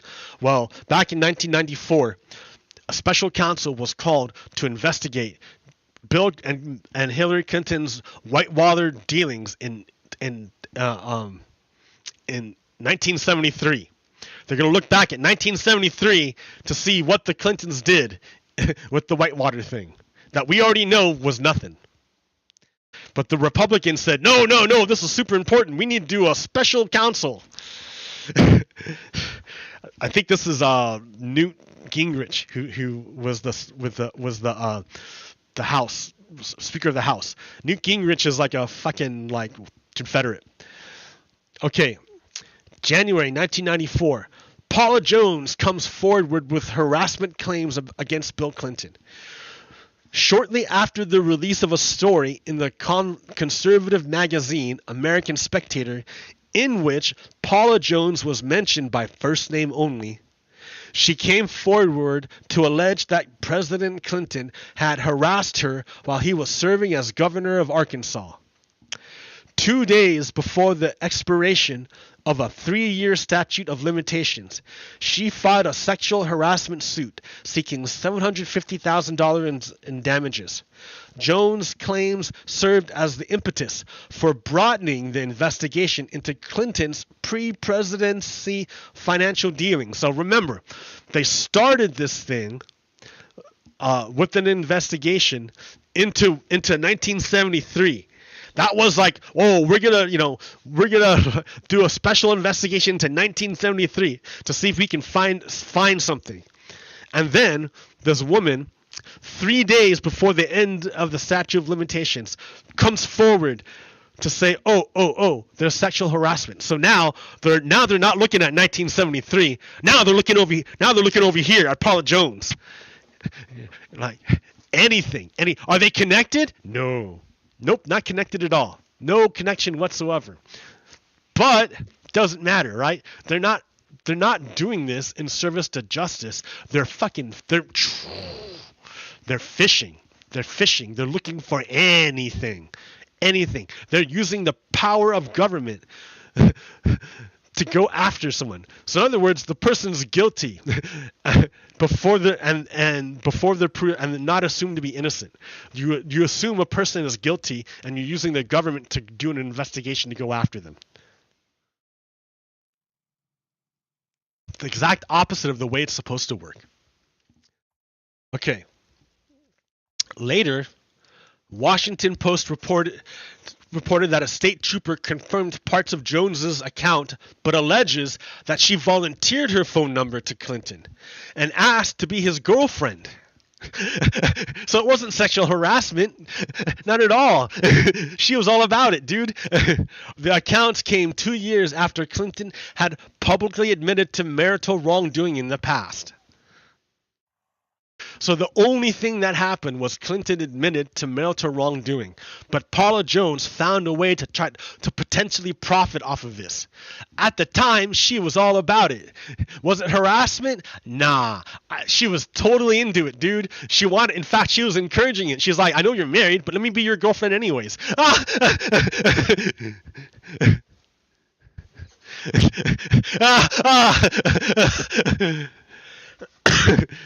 So she wasn't a victim, not at all. But remember how Republicans operate. They're like devils. Clinton 3. 1994. Kenneth Starr takes over the Whitewater probe. Kenneth Starr, who served as a Solicitor General under former President George H.W. Bush, took over Fisk's probe in the Whitewater dealings. Starr's legal team included future Supreme Court Justice Brett Kavanaugh. You mean Brett Kavanaugh was on the same team that investigated, that impeached, that would go on to indict Bill Clinton? Isn't that weird? Isn't that weird? All right. So remember, this whole thing started as an investigation into a 1973 real estate deal, and it morphed into a sexual harassment claim made by a woman who's contradicted by another witness who says she was into it and that it was mutual. It wasn't harassment. She asked for the number, and that she wanted to be his girlfriend. So it's on its face, it seems kind of suspect. All right, so that's how it started. But now it's an investigation into this sexual harassment claim that wasn't really a sexual harassment claim. Now we have a new special counsel person named Kenneth Starr. He's going to take over. That guy is like crazy. All right, so for 3 years, so it started in 1992, right? It started in 1992 with an investigation into a 1993 or into a 1973 real estate deal. So 92, 5 years later, at another special counsel, a different special counsel, it morphed into a sexual harassment claim. And nothing happened until 1997. Then Linda Tripp starts to record. They're still looking for stuff. They haven't found anything. They've been investigating for 5 years, and they haven't found anything. There's no indictments, and the whole thing is just changed into something completely different than what it started as. So it's a fishing trip. They've been fishing for 5 years. They're looking for something. Now Linda Tripp is on Team Confederacy. Remember, so she wants to overthrow the United States and implement white supremacy. So Linda Tripp, with this understanding, starts, it's looking for a way to overthrow the government, and she recognizes Democrats as an impediment to the overthrow of the United States government. She recognizes Democrats as an impediment to white supremacy. So she views Democrats as the enemy. So with this understanding, Linda Tripp is looking for a way to take down Bill Clinton. And she finds a weakness through her contact, Monica Lewinsky. They're not friends. She used Monica Lewinsky. So Linda Tripp starts recording conversations with Monica Lewinsky. Monica Lewinsky doesn't know that she's being recorded. She believes she's talking to a confidant, a friend, in good faith. She doesn't know that her words are going to be used for political ammunition to take down the presidency. She's being pumped for information by a person who's going to use the recordings to attack Bill Clinton. So she's being used, dude. She's being used. Monica Lewinsky is being used both ways, right? She's being used both ways. She's being used as a woman by a man who's in a position of power over her. So it's sexual harassment. You can't get away from it. That's true. But she's being double victimized because now she's being used as the political weapon for white supremacy against multiracial democracy. So Linda Tripp, a career civil servant, moved from the White House to the Pentagon. Began taping conversations she had with Monica Lewinsky, a former White House intern who had just begun working in the Pentagon with her. In the tapes, so this is already when it's done. It's not even ongoing. Lewinsky details the affair she had been having that was done with President Clinton since November 1995. Because it's done because she's in the Pentagon now. She's not in the White House.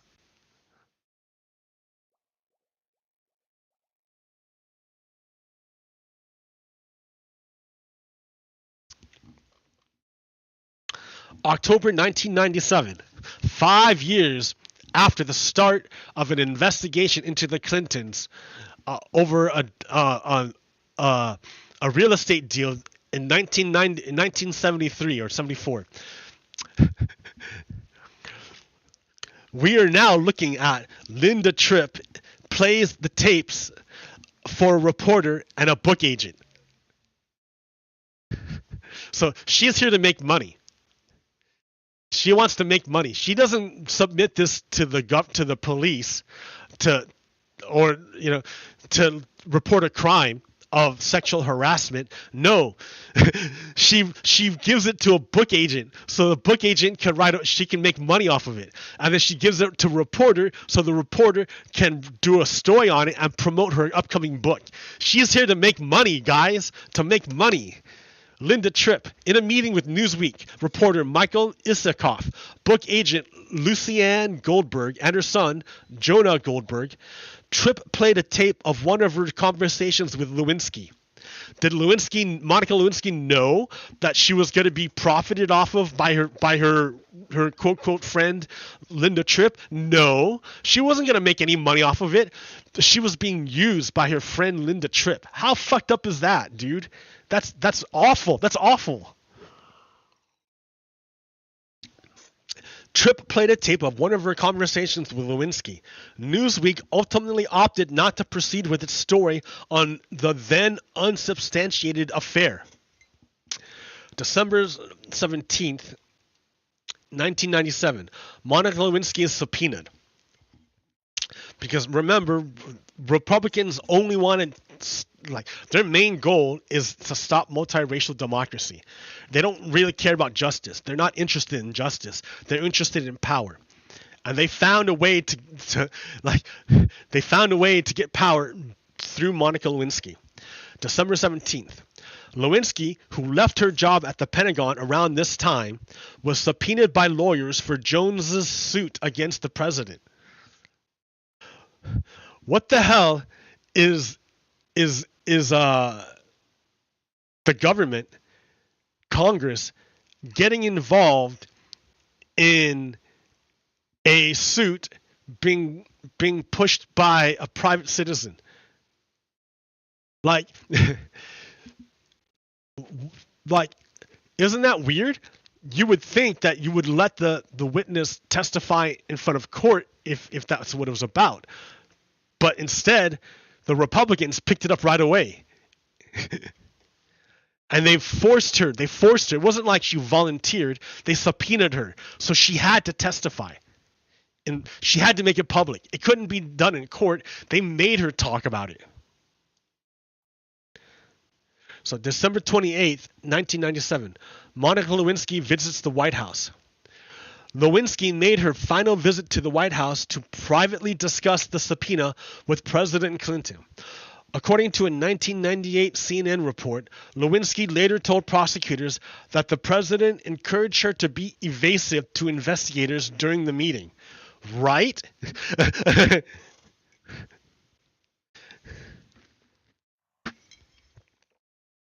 This investigation into his whitewater dealing has nothing to do with Monica Lewinsky. They're going to destroy this woman. They're going to fucking wreck this woman's life in order to go after Donald Trump. Bill Clinton. They're going to destroy this woman's life in order to go after Bill Clinton. That's how fucked up are Republicans. That's why I'm telling you their modus operandus. Like, the investigation is never ever in the pursuit of justice. It's always in the pursuit of power. And they would destroy innocent people if they have to in order to get power.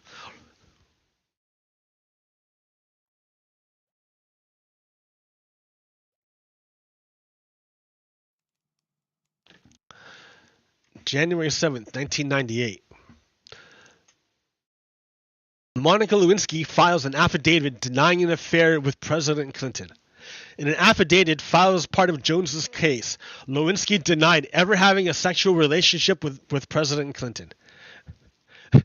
Like, man, could you imagine that? Forcing a private citizen to file an affidavit about their private sex life? Holy shit. That's crazy, man. That's Republicans using the power of government to go after private people. That's what they do, dude. Republicans are authoritarians. That's what I'm telling you. I mean, like, they've proven it, like, for decades. It's not the first time. Like, this is basically their plan. If you're following along, this is what they want to do to Hunter Biden and to Joe Biden. They want to get Joe Biden with this exact same method. by using the government to open investigations, to go fishing, to find anything they can. And even if they don't find anything, they can create the air of insinuation and then use that to trick people. So here. But this is what the government, this is what Republicans do with their government power. They use the government to pry into people's personal lives on a fishing expedition in order to gain power. So January 12th, 1998, 6 years after the start of an investigation into a 1973 real estate deal, it's not even about that anymore. No one even remembers that that's why it was started. The investigation was started. Finally, 6 years after the whole thing started, finally, Kenneth Starr found something where he could get Bill Clinton. Finally, his fishing expedition finally came up with something. So Linda Tripp contacts Kenneth Starr. That's how much of a Confederate white supremacist is Linda Tripp. She is so intent on overthrowing the government. Linda Tripp contacts. She joins into the Inquisition. Tripp contacts Kenneth Starr's office to discuss the Lewinsky tapes, which detailed both the affair and indicated that Clinton and his friend Vernon Jordan, who had earlier helped Lewinsky find work in New York after leaving Washington, D.C., may have told the former intern to lie under oath. See, Linda Tripp is literally just trying to take down Bill Clinton.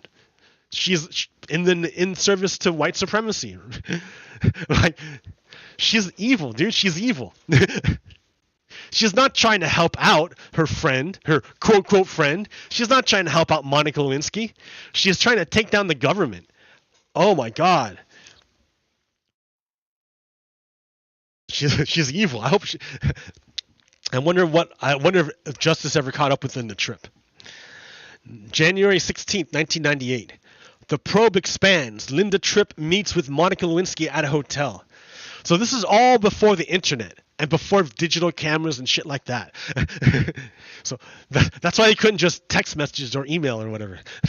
After Tripp reached out, Starr got permission from a panel of federal judges to expand his probe, allowing him to formally investigate the possibility of perjury and obstruction of justice by Clinton in the Jones case. Around the same time, Tripp, wearing a wire, met Lewinsky at the Ritz-Carlton. FBI agents interceded and questioned Lewinsky in a hotel room. They were gonna spy on Monica Lewinsky again, Linda Tripp. Wow, dude, she is totally evil, this Linda Tripp woman. I had no idea. Dude, I was like a kid during this time. I had no idea it was so bad. I had no idea. So, the investigation began in 1992 into a 1973 real estate deal. And by 1998, 6 years later, it morphed and changed totally into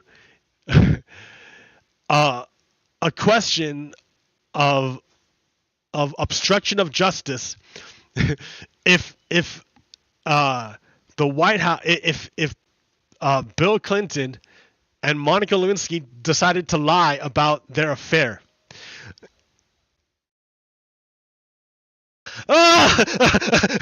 What? I mean, it changed into something totally different. It had nothing to do with anything.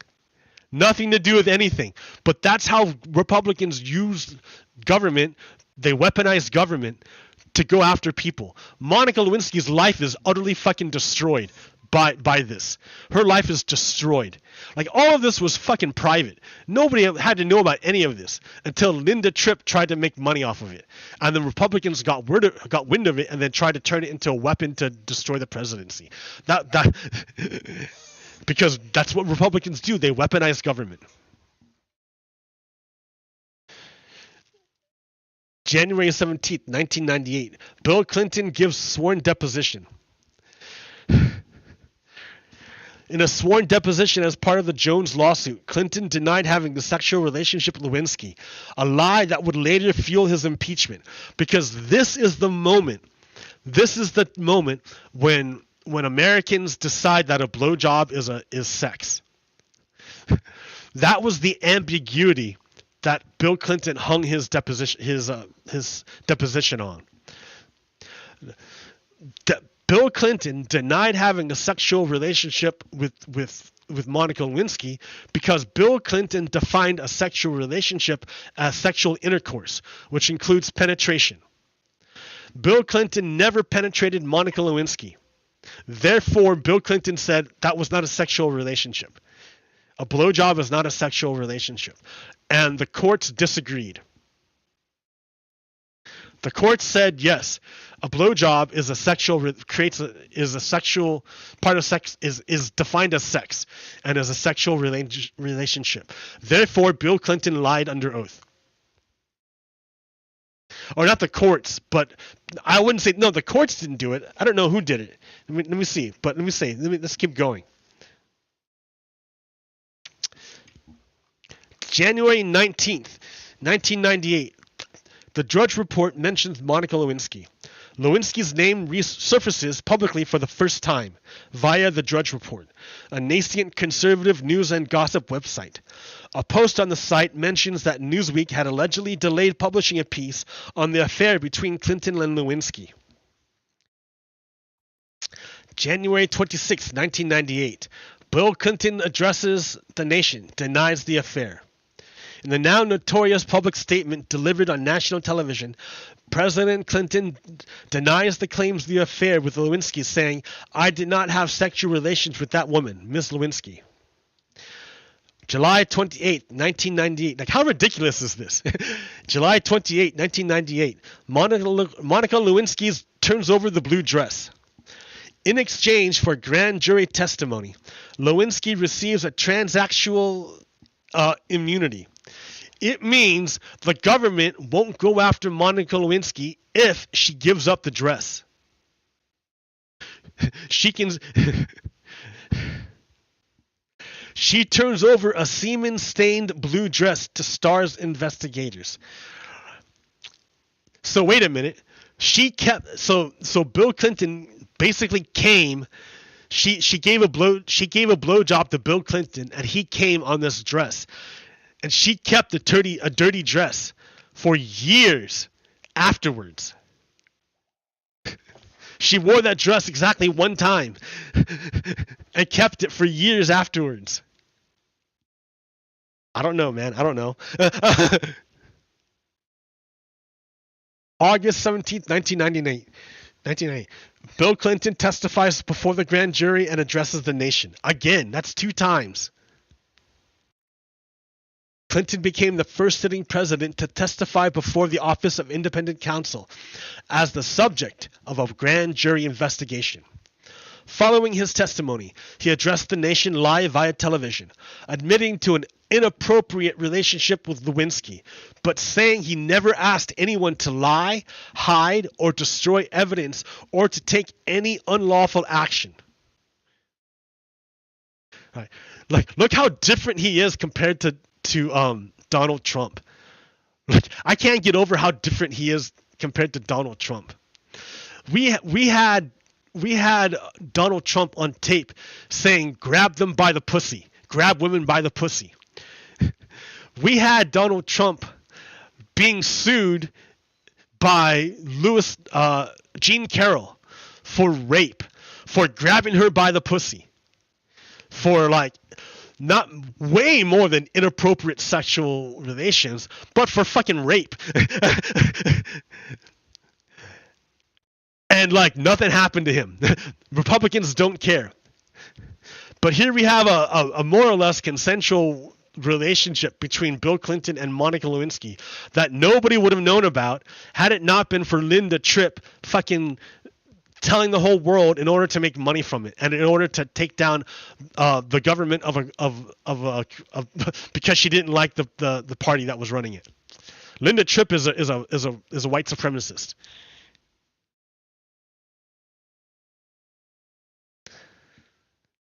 So September 9th, and then his crime, the big crime that Republicans want to impeach him on, is that he and his affair person who engaged in this consensual relationship. I don't know how consensual it could be when you're the president, right? That's like the whole sexual harassment thing.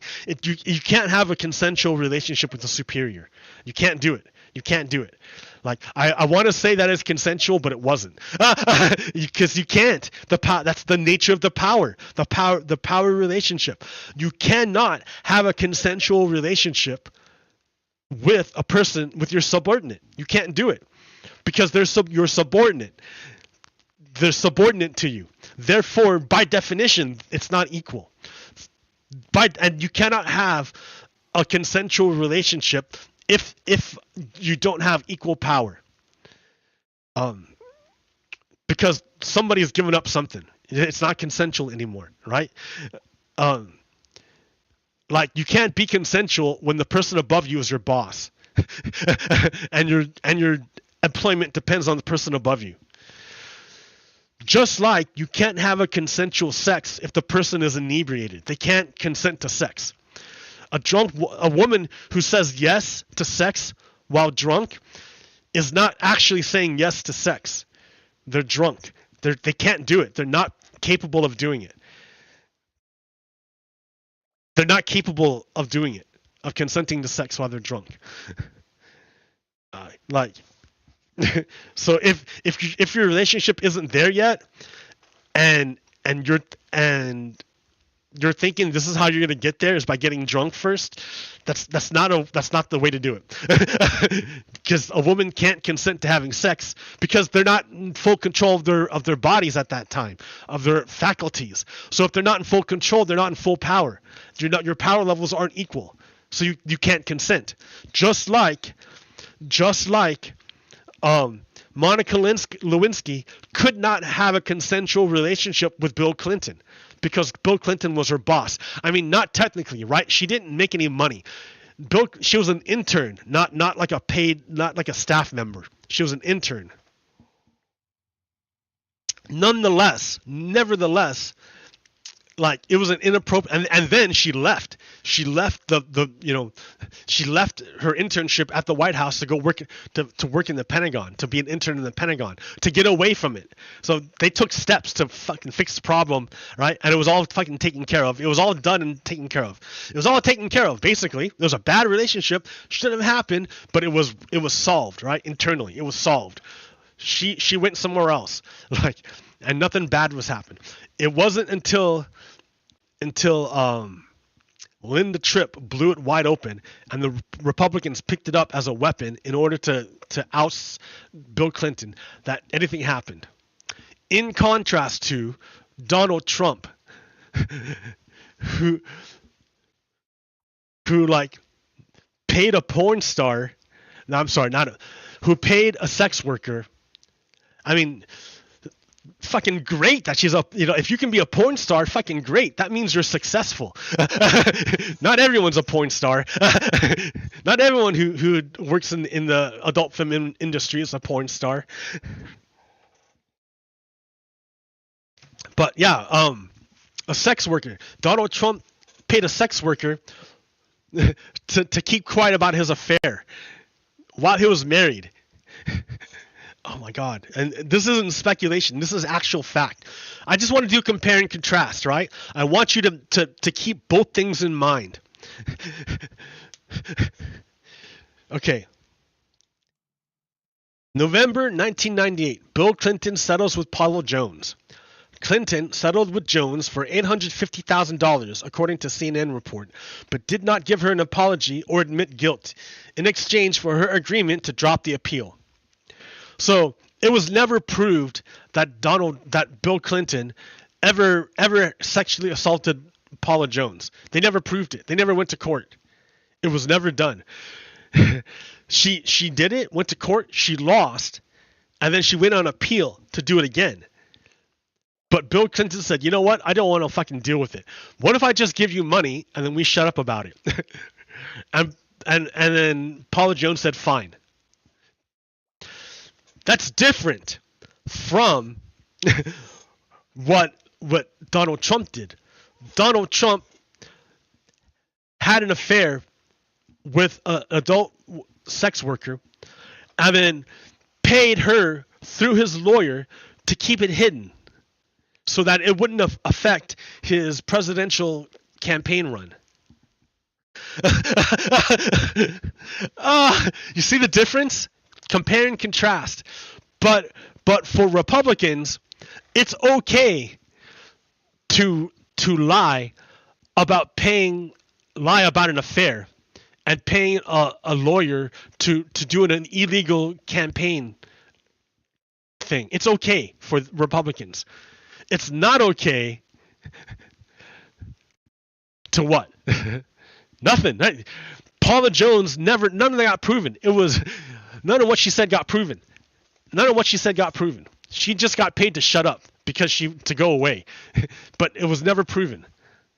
Unlike the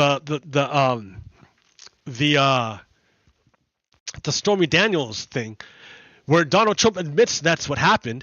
The only question is how to get covered up, how to get paid for. And Michael Cohen already went to prison for this. So finally, February 12th, 1999, Bill Clinton acquitted by the Senate. President Clinton's 5-week impeachment trial ended in February 1999, and the Senate acquitted him on the two counts. Neither he nor Hillary were ever criminally accused for their role in the Whitewater land deal that first spurred Starr and his investigators. This whole thing started in 1992 with an investigation into a 1973 real estate deal. Nothing was wrong with it. But it morphed into an impeachment over trying to cover up an affair that had already been dealt with, a private affair that had already been dealt with. It wasn't like Monica Lewinsky was influencing foreign policy, right? She didn't have any power. She wasn't gonna influence the way government was run. It was in no way equal to what Donald Trump has done. 3 separate inquiries found insufficient evidence to tie the Clintons to the criminal conduct of others involved in the transactions. So they tried a bunch of times to connect the Clintons to the 1973 crimes, but they can never do it. But it didn't stop Republicans, right? For Republicans, the only reason why Bill Clinton wasn't impeached or wasn't kicked out of government was because Republicans couldn't get a supermajority, because you need a supermajority to convict a president. And there's impeachment and then there's conviction, but you need a supermajority to convict the president, and the Republicans couldn't get a supermajority, but they voted to convict the president. So let's understand, the last time Republicans tried to expel a president, it was because the president lied under oath. They will for them, that's the crime that they will expel a president. If a president is under oath and lies, Republicans say, yes, this is a reason to expel a president. We will vote to expel a president if he ever votes. That crime to Republicans is so high, to lie under oath. They will expel a president if you lie under oath. If you ever lie under oath, Republicans will vote to impeach you and expel you as president. It is such a severe crime against Americans. So remember that. Their number one crime for Republicans is to lie under oath. They voted to expel Clinton because he lied under oath. Remember that Donald Trump Donald Trump extorted an ally of the United States, and he stole funds appropriated by Congress. He stole money from Congress, and he extorted our ally in the war, and we have proof of it. He has a recording of it, and he admits to it. Republicans don't feel that's bad enough. Don't think you can steal from Congress. For Republicans, they voted to acquit Donald Trump for stealing of our Congress, and you can extort our American allies and help out our enemies. They're okay with that, right? Republicans. They voted to acquit Donald Trump for doing that because he didn't lie under oath. You know, Donald Trump never went under oath. He did that, right? He extorted our allies, and he stole, and he made Ukraine weaker so that it would be invaded by Russia, and it would hurt American interests. But he didn't lie under oath. He tried to create, like, he tried to use the government to go after Hunter Biden. He wanted the Ukrainian government to open an investigation into the Bidens. He didn't want the Ukrainians to find anything. He wanted them to open an investigation into the Bidens, just so it would help him in the election. But for Republicans, that's not bad enough. They said, nope. That's, we'll acquit you for that. Only for Republicans, only if you lie under oath do they vote to impeach you. Okay, and expel you. So remember, Donald Trump also tried to overthrow the government of the United States.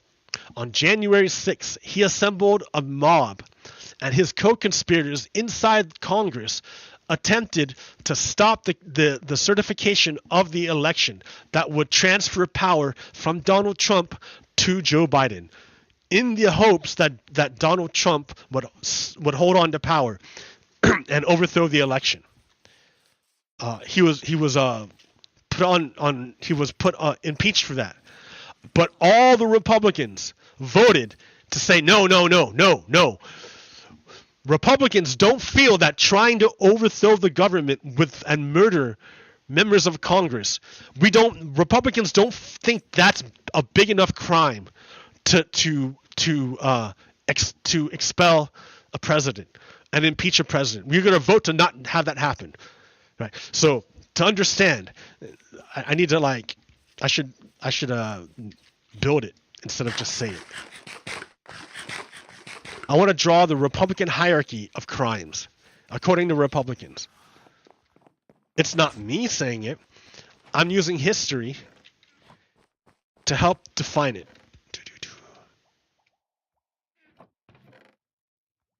Signs everywhere. There's signs blocking up the scenery, breaking my mind. Do this, don't do that. Can't you read the signs? Okay, let's go down here.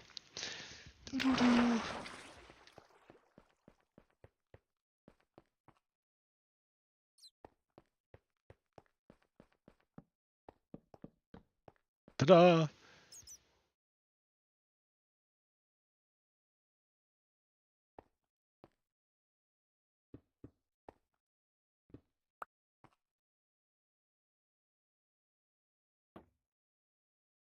We have lie under oath. Vote.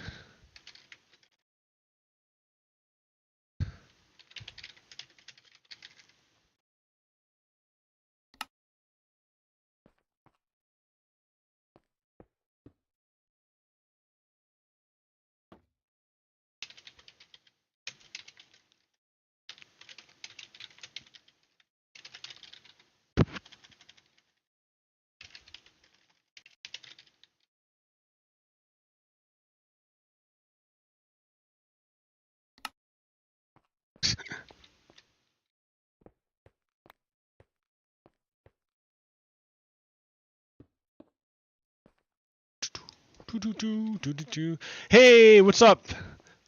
W stream. Thank you, dude. Thank you. Okay, so here we go. What was the other thing? Oh yeah.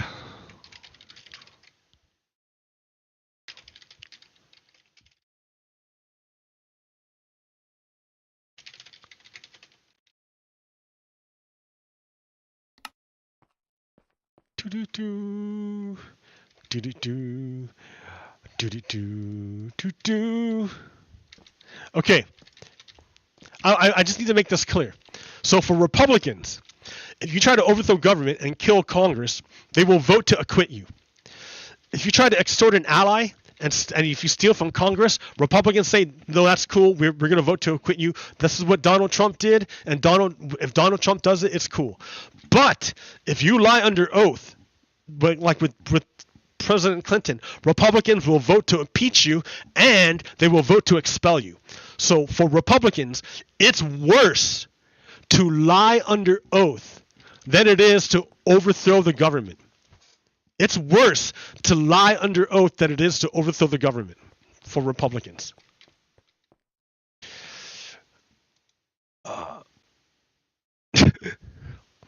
So think about it. Republicans have opened an impeachment inquiry on Joe Biden. They have to find a place worse than if Joe Biden tries to overthrow the government. If Joe Biden tries to outlaw the if Joe Biden outlaws the Republican Party, let's pretend Joe Biden says, from now on, it's illegal to be a Republican. If you're a Republican, you're going to go to jail. Let's just pretend, right? He uses the government and says, I'm going to outlaw being Republican. There can no longer be Republicans. You can never vote for Republicans. From now on, it's only Democrats. Joe Biden says, I'm going to overthrow the government. For Republicans, they would say, oh, okay, Joe Biden, that's not a problem. That's not a problem. Because for Republicans, it's okay to overthrow government, right? You see?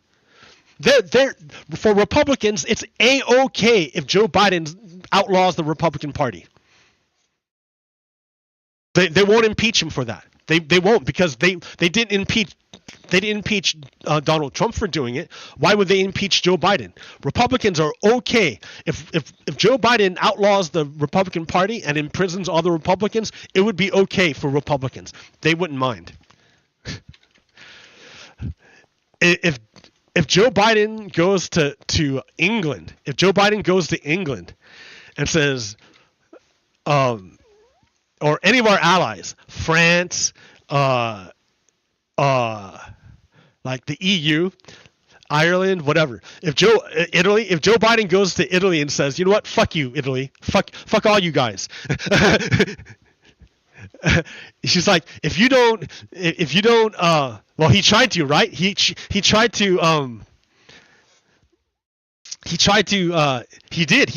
to fuck Italy. He told NATO, he's like, you know what, you guys need to pay more into NATO, or I'm gonna leave NATO. Like, he tried to extort NATO into getting more money. It's ridiculous. He tried. But for Republicans, that's okay. They don't mind that. Go ahead, extort Italy. It's okay. Republicans don't mind. But if Joe Biden ever goes under oath and lies, then maybe Republicans will have a reason to impeach him. But they don't. So they use government, they weaponize government.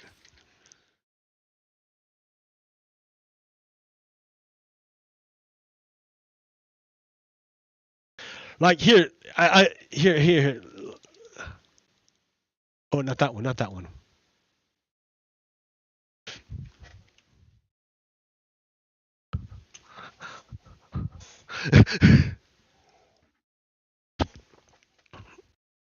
I mean, like, do you see what's going on? He's so stupid, dude. He's with all our enemies.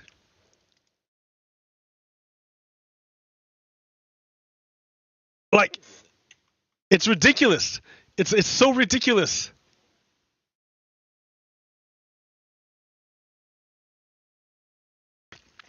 What's Donald Trump doing there? He's saluting the general of North Korea. Why?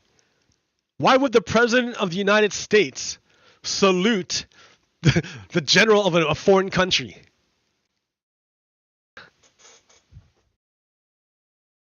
Even Kim Jong-un's going like, what the fuck are you doing? It's like Donald Trump, dude.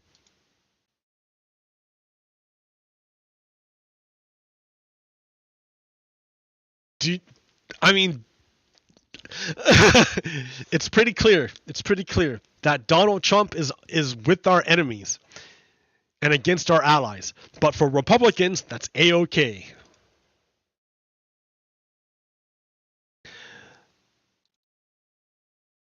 So, yeah, Kim Jong-un, North Korea, and Russia are buddy-buddy. You got to understand that.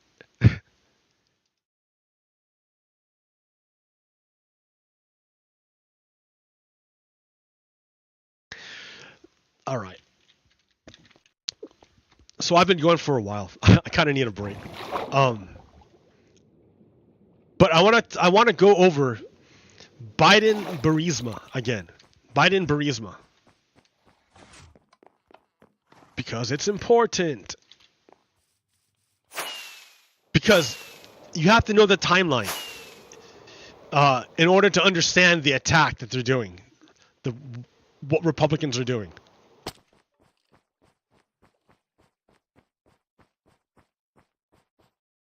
Ooh.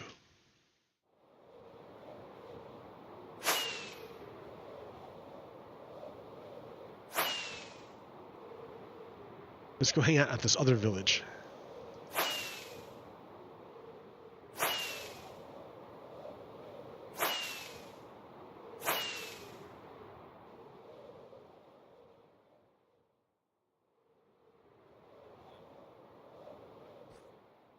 Ooh, damn. All right.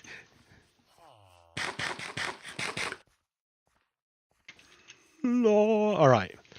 What do we got going on here?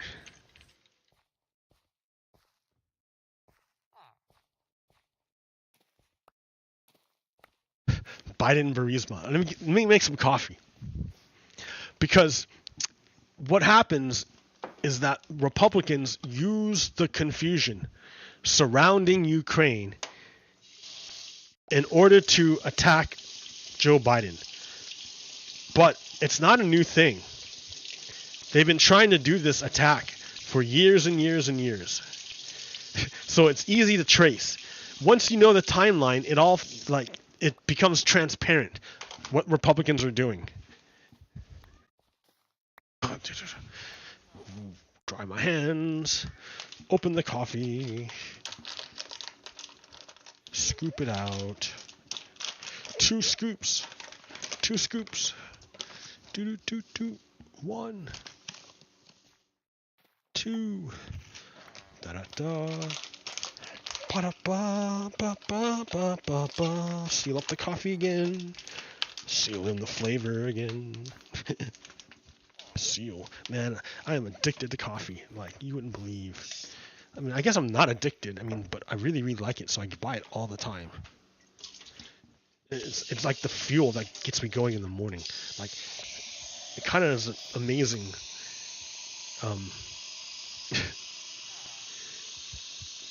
That we even have coffee. No.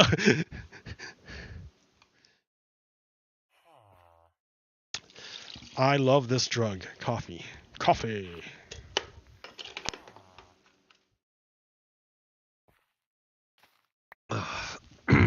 Yeah. Coffee. Okay.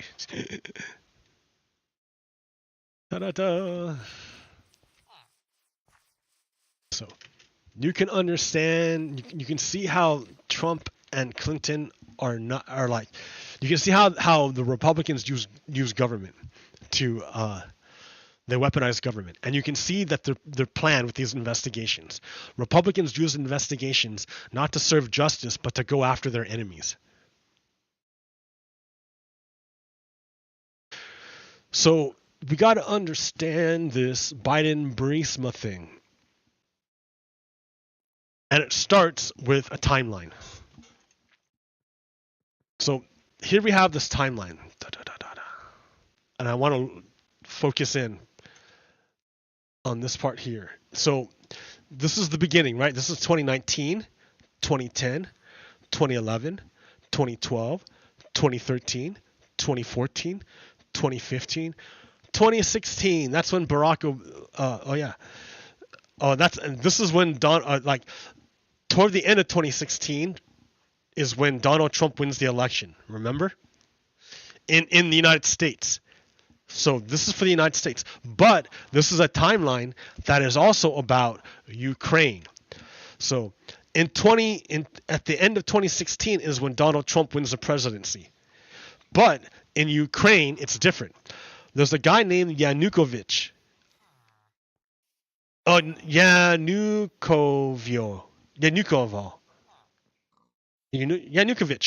Okay, yeah, there's a guy named Yanukovych who's in Ukraine, right? He's the president of Ukraine up until 2024.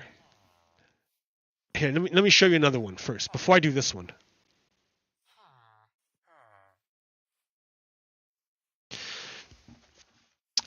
So this is like the before time. This is like in 2008. 2010, right? 2010.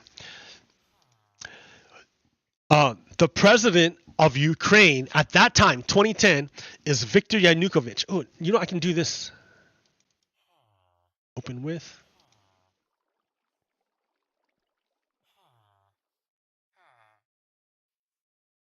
No max. That way I can have both.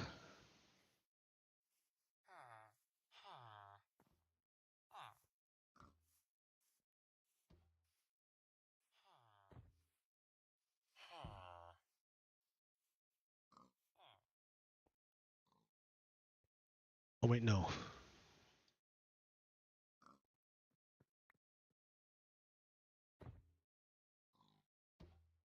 Here.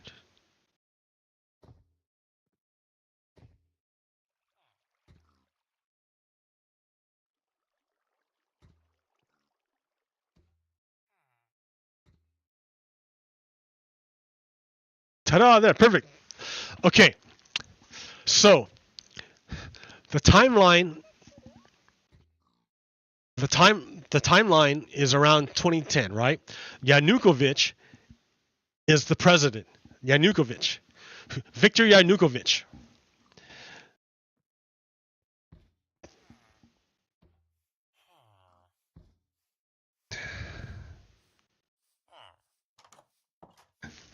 Viktor Yanukovych is president.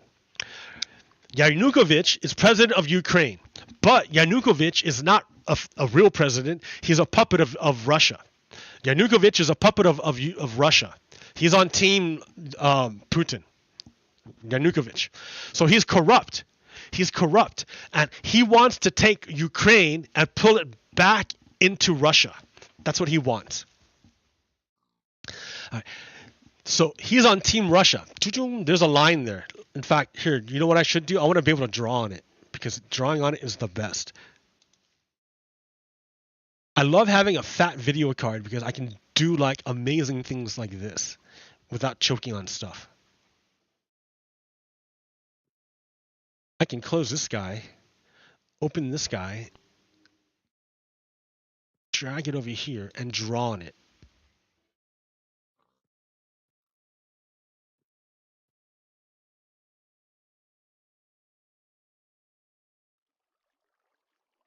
Okay, yeah. Nice. Okay, so we're in 2010. 2010, Yanukovych, right? This guy, what color should I use? I guess green. Fat green. Yanukovych, Viktor Yanukovych, is on Team Russia. So he and Putin are working to get Ukraine into Russia. They want to pull Ukraine back into Russia. So he's not working by himself. He's working with corrupt people. One of the corrupt people is this guy, Viktor Shokin. Viktor Shokin is also with Viktor Yanukovych, who's also with Putin. So these guys are all on the same team. And yet, so is Paul Manafort, right? That's Paul Manafort right there. Paul Manafort is helping Ukraine to get Yanukovych, or not, no, I'm not, he's not helping Ukraine. Oh shit. I need to hide.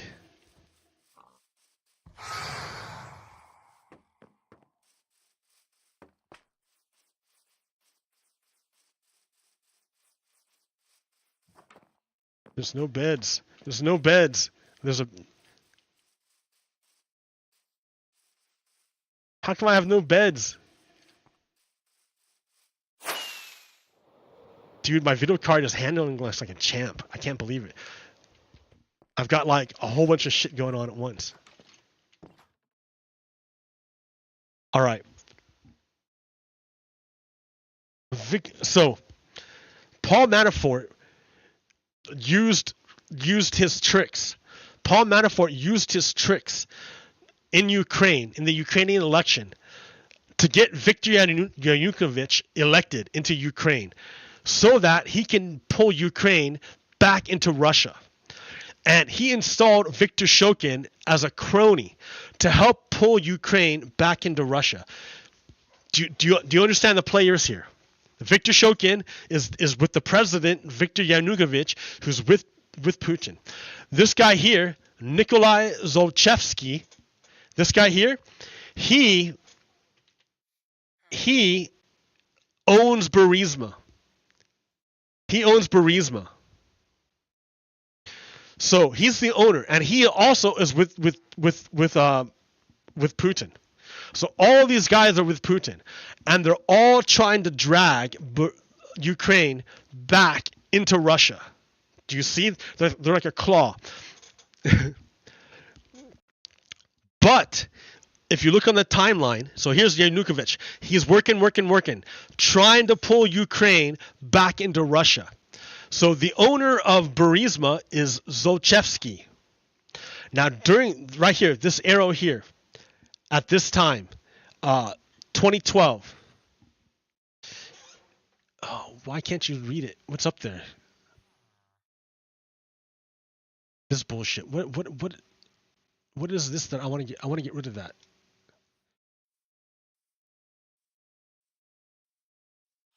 Okay. In 2012, Ukraine began investigating Zolchevsky, who was the owner of Burisma Holdings, in 2012. So Ukraine's already investigating this guy for being on Team Russia in 2012. So right after Ukraine starts to investigate this guy for owning Burisma, for trying to pull Ukraine back into Russia.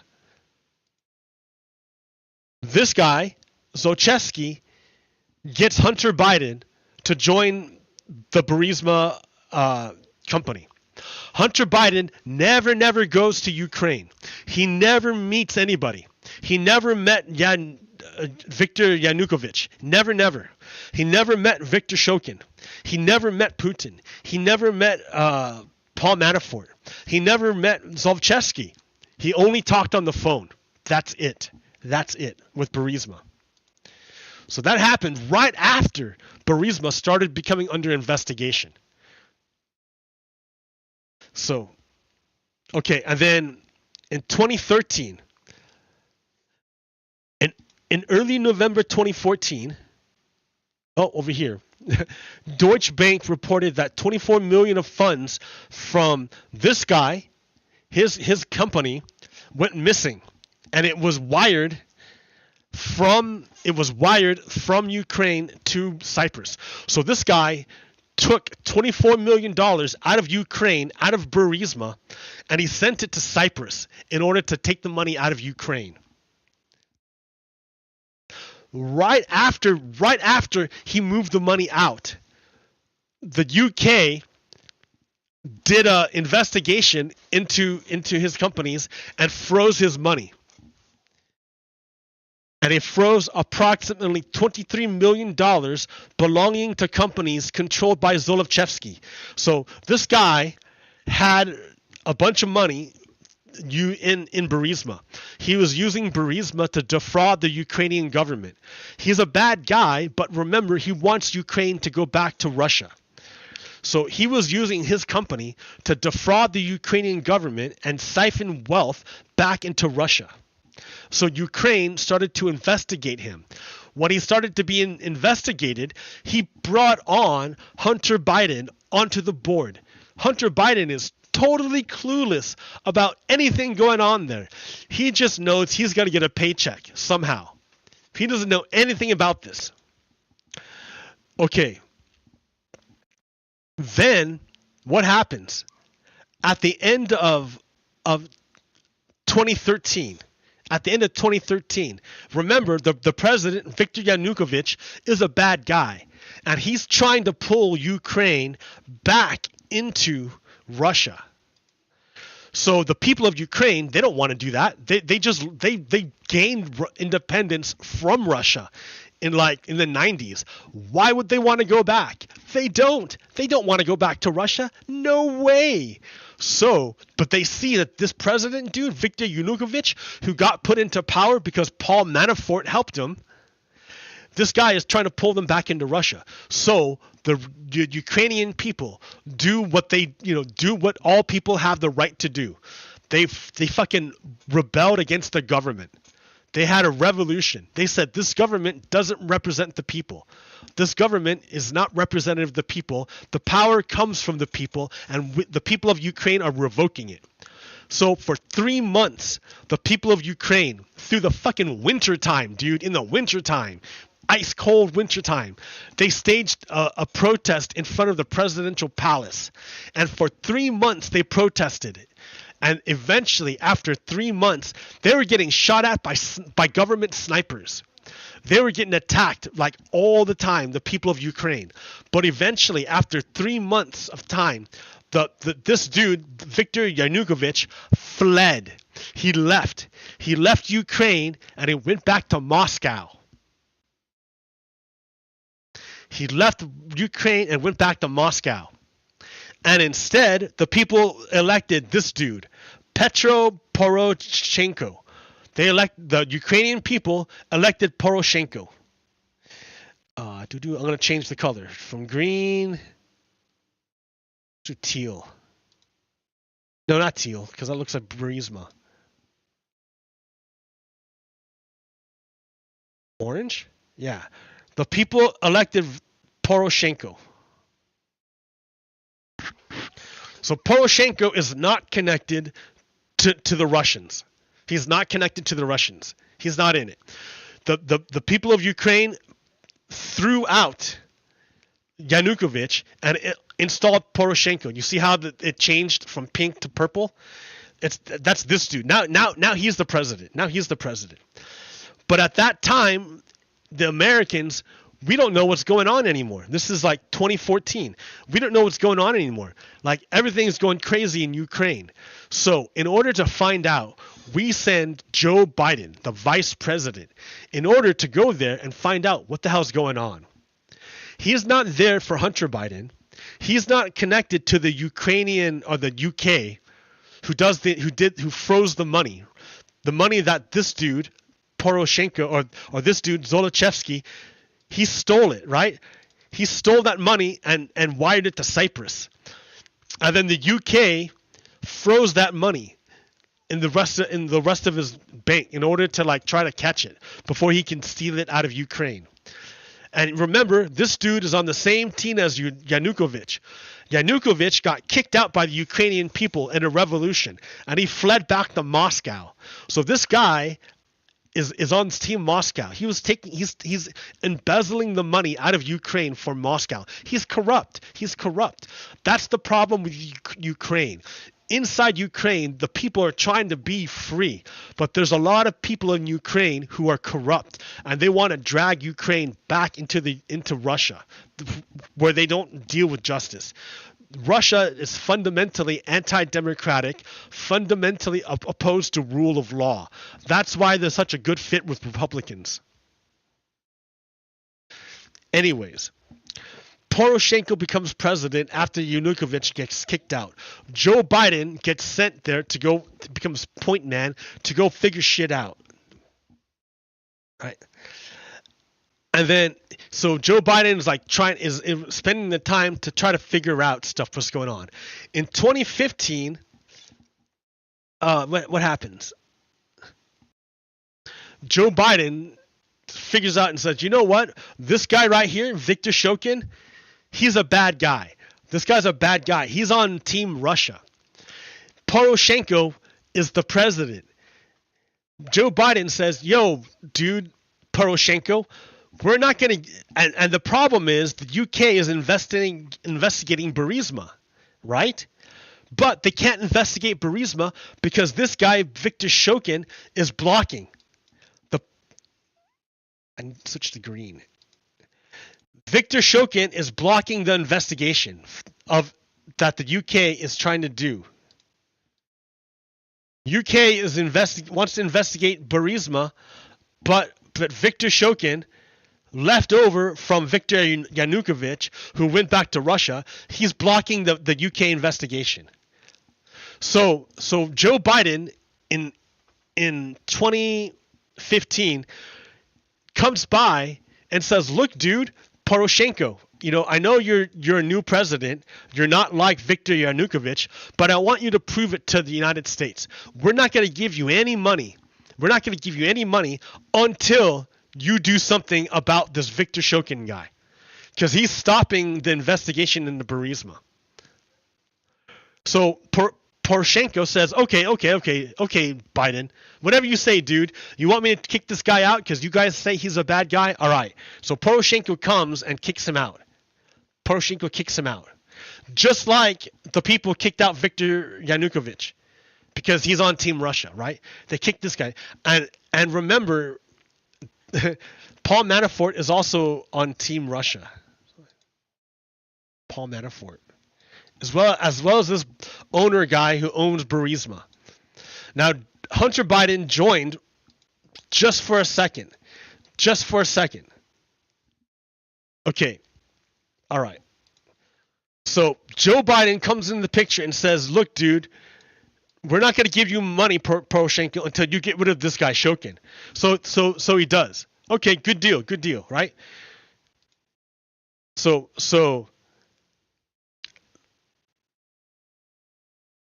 these guys are gone. Both these guys are gone. What time is it? 10:40.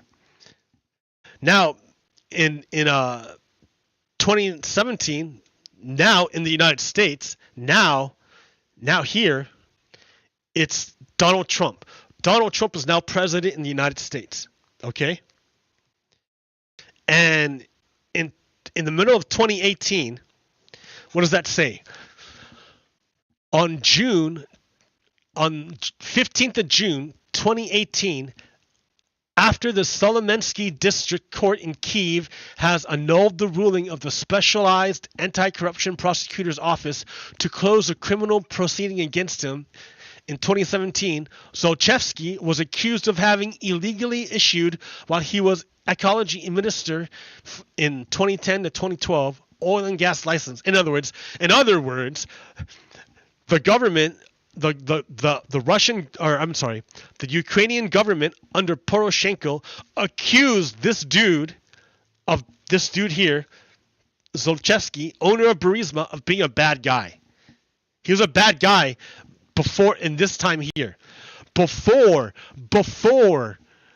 Hunter Biden was on the board.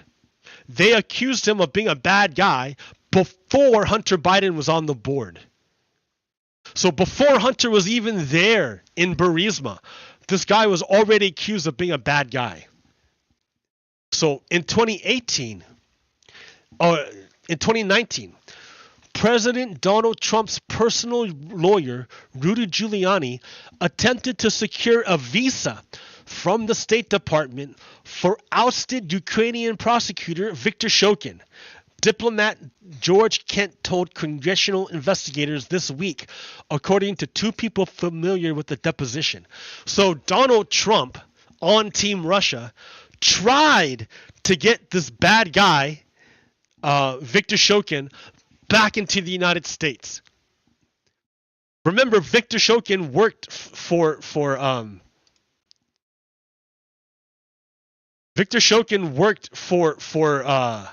Vladimir Putin, and Donald Trump's lawyer Rudy Giuliani tried to get a visa for Viktor Shokin to come to the United States to give testimony against anybody, against the enemies of the United States, or against the enemies of Donald Trump. Then, after Rudy Giuliani tried to get Viktor Shokin to come into the United States, then there was the infamous phone call. 3 days after Giuliani's call, Zelensky was granted what turned out to be his infamous July 25th phone call with Donald Trump. During that call,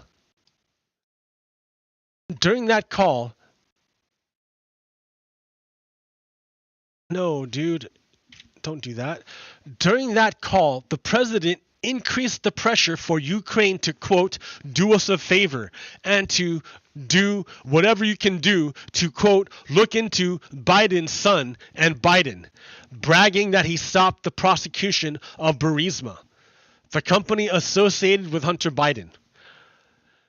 Trump brought this up in direct response to requests from Zelensky for a meeting to buy more javelins from the United States for defense purposes. So remember, so the reason why Rudy Giuliani tried to get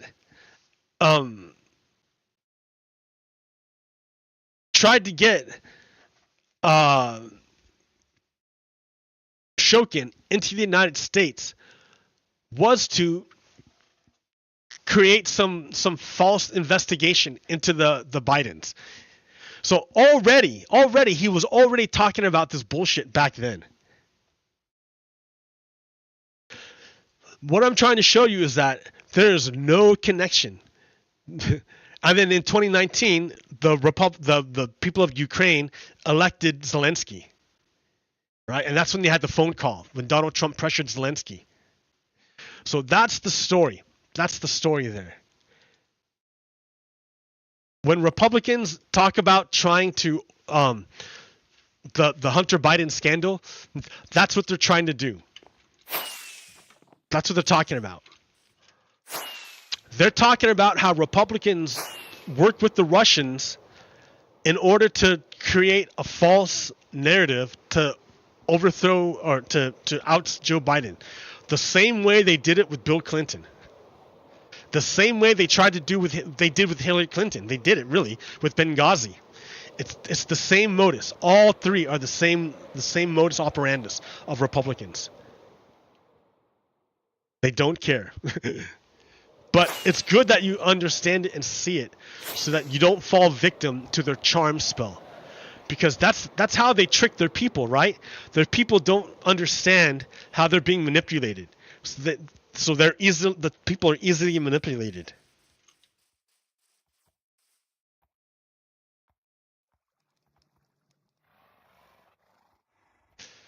So let's do this in text form. Through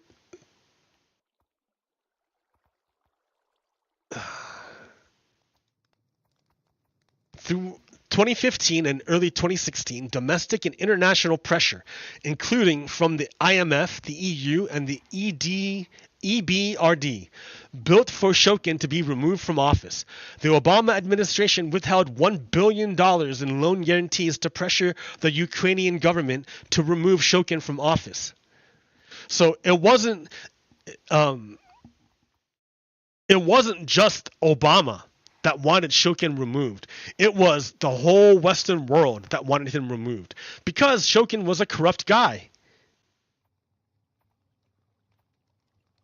President Donald Trump's personal lawyer, Rudy Giuliani, attempted to secure a visa from the State Department for ousted Ukrainian prosecutor Viktor Shokin.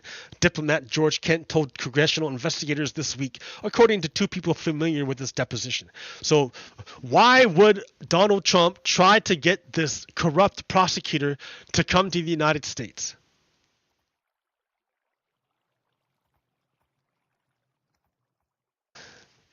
I mean, like, well, we know why, right? So, well, good afternoon.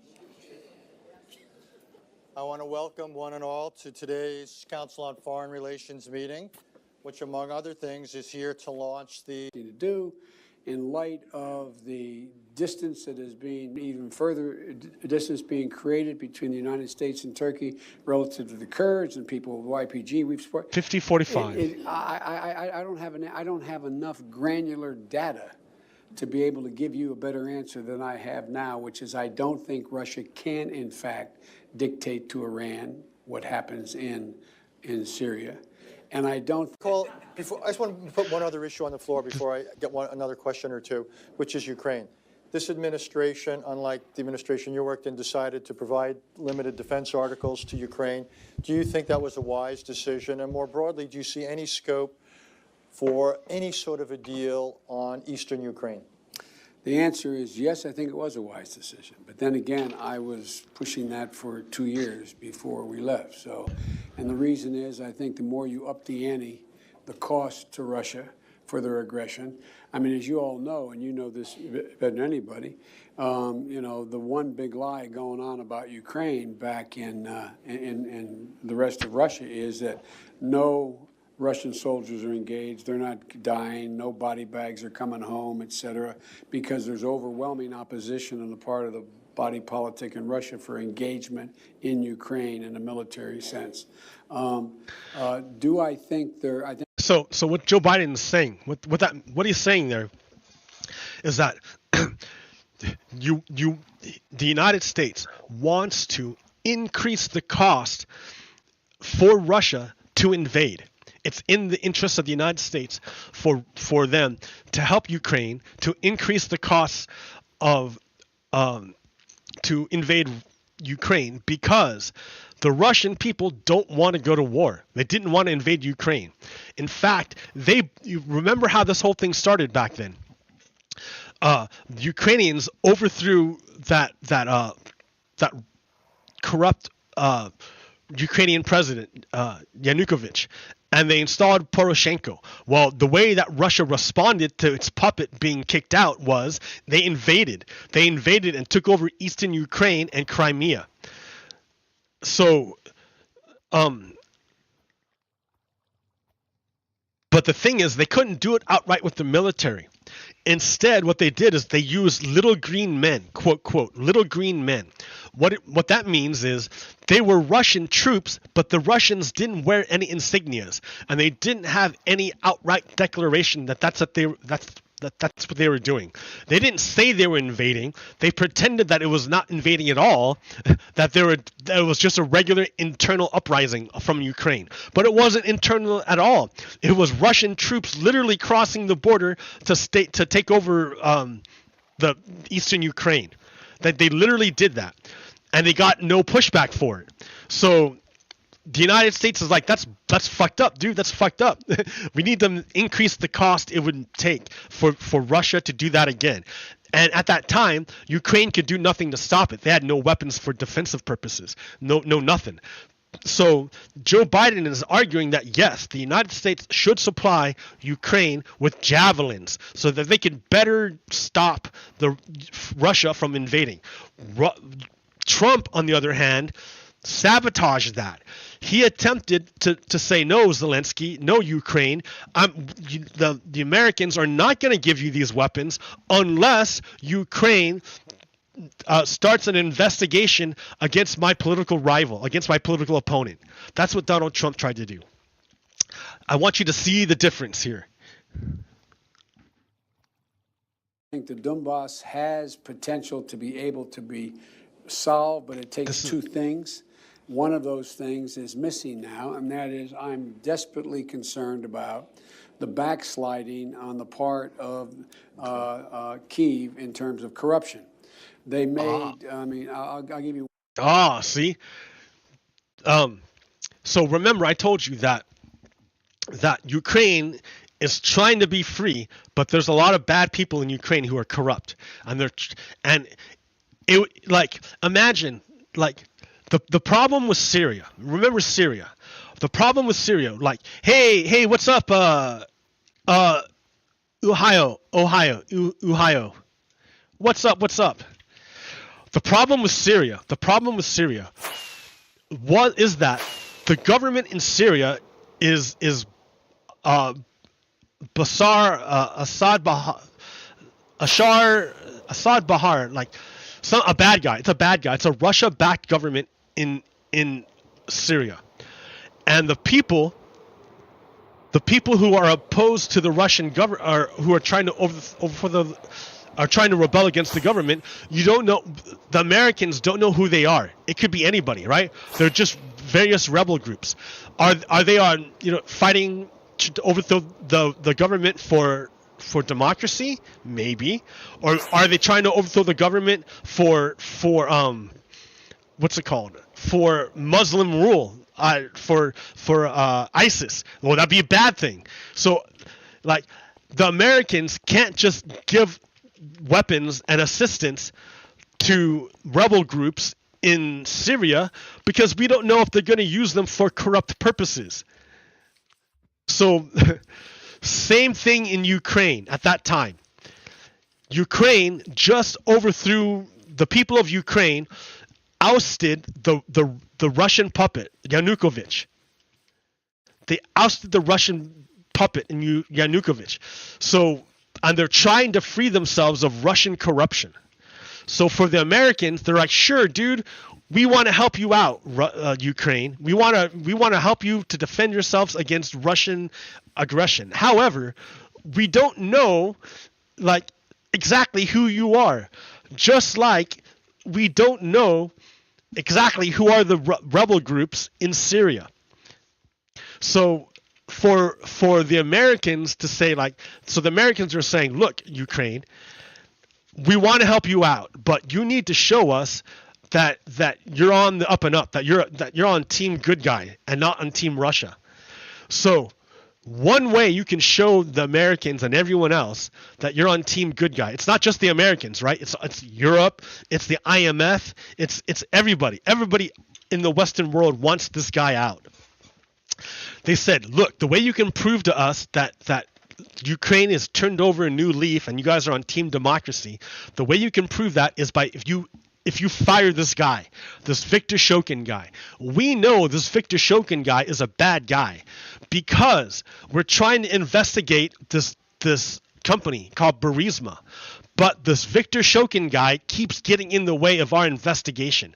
We're trying to shut down, and we know that Burisma is owned by a Russian oligarch, an oligarch friendly to Russia, that Zolochevsky guy. So we're trying to go get it, but this Viktor Shokin guy keeps getting in the way. So if Ukraine wants to prove that it's turned over a new leaf and is on team democracy, then it will fire this Viktor Shokin guy. It will fire this Viktor Shokin guy. That's what he's going to say. One concrete example. I was, not but it just happened to be, that was the assignment I got. I got all the good ones. So I got Ukraine. And I remember going over convincing our team, or others, to convincing us that we should be providing for loan guarantees. And I went over for, I guess, the 12th, 13th time to Kyiv, and I was supposed to announce that there was another $1 billion loan guarantee. And I had gotten a commitment from Poroshenko and from Yatsenyuk that they would take action against the state prosecutor, and they didn't. So they said so Joe Biden was supposed to go to Ukraine to give loan guarantees, $1 billion in loan guarantees. And he had gotten a pledge from the new president, Poroshenko. he had gotten a pledge from the new president, Poroshenko, that he would take care of the prosecutor, Viktor Shokin, because Viktor Shokin was getting in the way of the investigation of Burisma. So Joe Biden is flying to Kyiv saying, hey, dude, we're supposed to give you this $1 billion, but you're supposed to be on Team Democracy. But this Russian-friendly prosecutor is still there, and he's still blocking the investigation into Burisma. If you want to prove to us, I mean, if you want this $1 billion, you're going to have to get rid of this corrupt prosecutor. That's what Joe Biden is saying. They were walking out to press conference. I said, no, I said, I'm not going to, or we're not going to give you the $1 billion. They said, you have no authority. You're not the president. The president said. I said, call him. I said, I'm telling you, you're not getting the $1 billion. I said, you're not getting the $1 billion. I'm going to be leaving here. And I think it was, 6 hours? I looked, I said, I'm leaving in 6 hours. If the prosecutor's not fired, you're not getting the money. Well, son of a bitch. Got fired. And they put in place someone who was solid at the time. Well, there's still, Do you understand?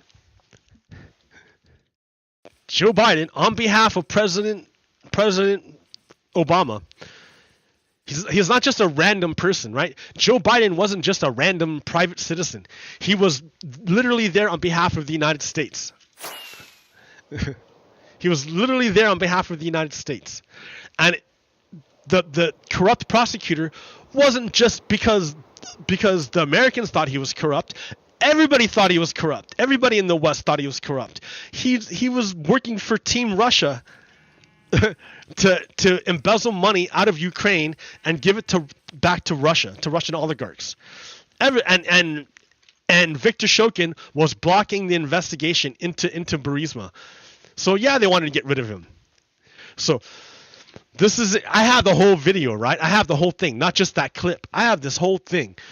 Joe Biden is fan-fucking-tastic. He is fantastic. You want him to deal with your foreign policy. He is amazing. His foreign policy is fantastic. I mean, I watched this whole thing. You'll never, ever, ever, ever see Donald Trump ever talk about foreign policy with as much fucking greatness as Joe Biden. I have the whole thing, guys. So when that speech on this timeline is about here. 2016.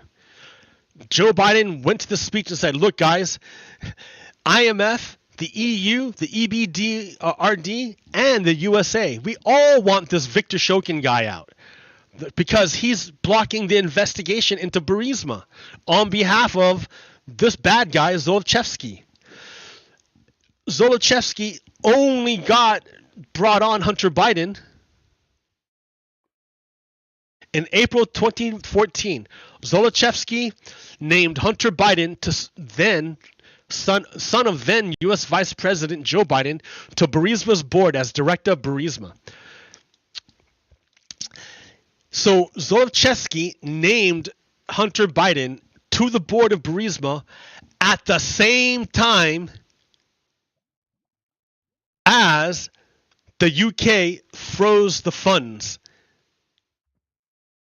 in Burisma. And then, look at that. A few months later, Zolochevsky flees. He fucking left Ukraine. So the Russian puppet gets ousted by the people. The UK is coming to investigate you. So what does he do? He names Hunter Biden to the board, and then he bounces. Then he fucking leaves. So Hunter Biden was literally left holding the bag. It's ridiculous. It's ridiculous how bad it is. Hunter Biden was literally left holding the bag.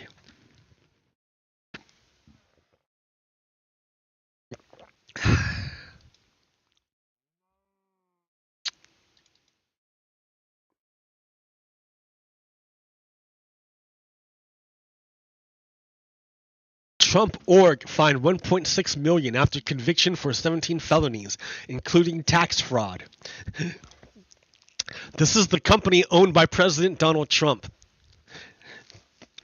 that he used, that he made lots of money from when he was vice president. Trump Organization was fined $1.6 million for running a decades-long tax fraud scheme, a symbolic moment because it is the only judgment for a criminal conviction that has come close to former President Donald Trump. Anyways.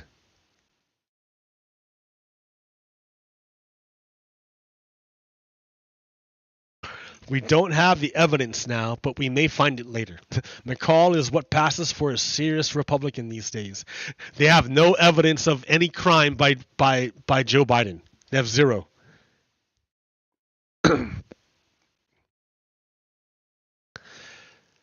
Donald Trump has now sued the judge overseeing his upcoming bank fraud trial in New York City, a hyper-aggressive attempt to decimate the case.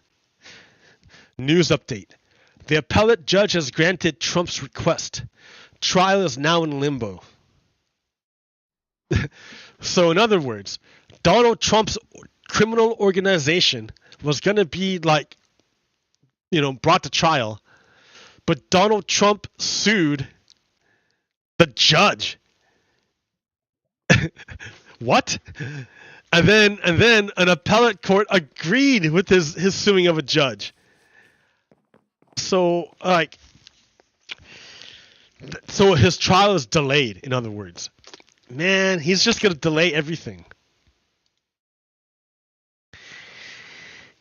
Elon Musk has chosen to, and will continue to choose to, use his influence over these networks to interfere with global events. And because the media and the government have been so utterly tepid in their approach to him, he has accumulated such power and influence that he is, on some level, unstoppable.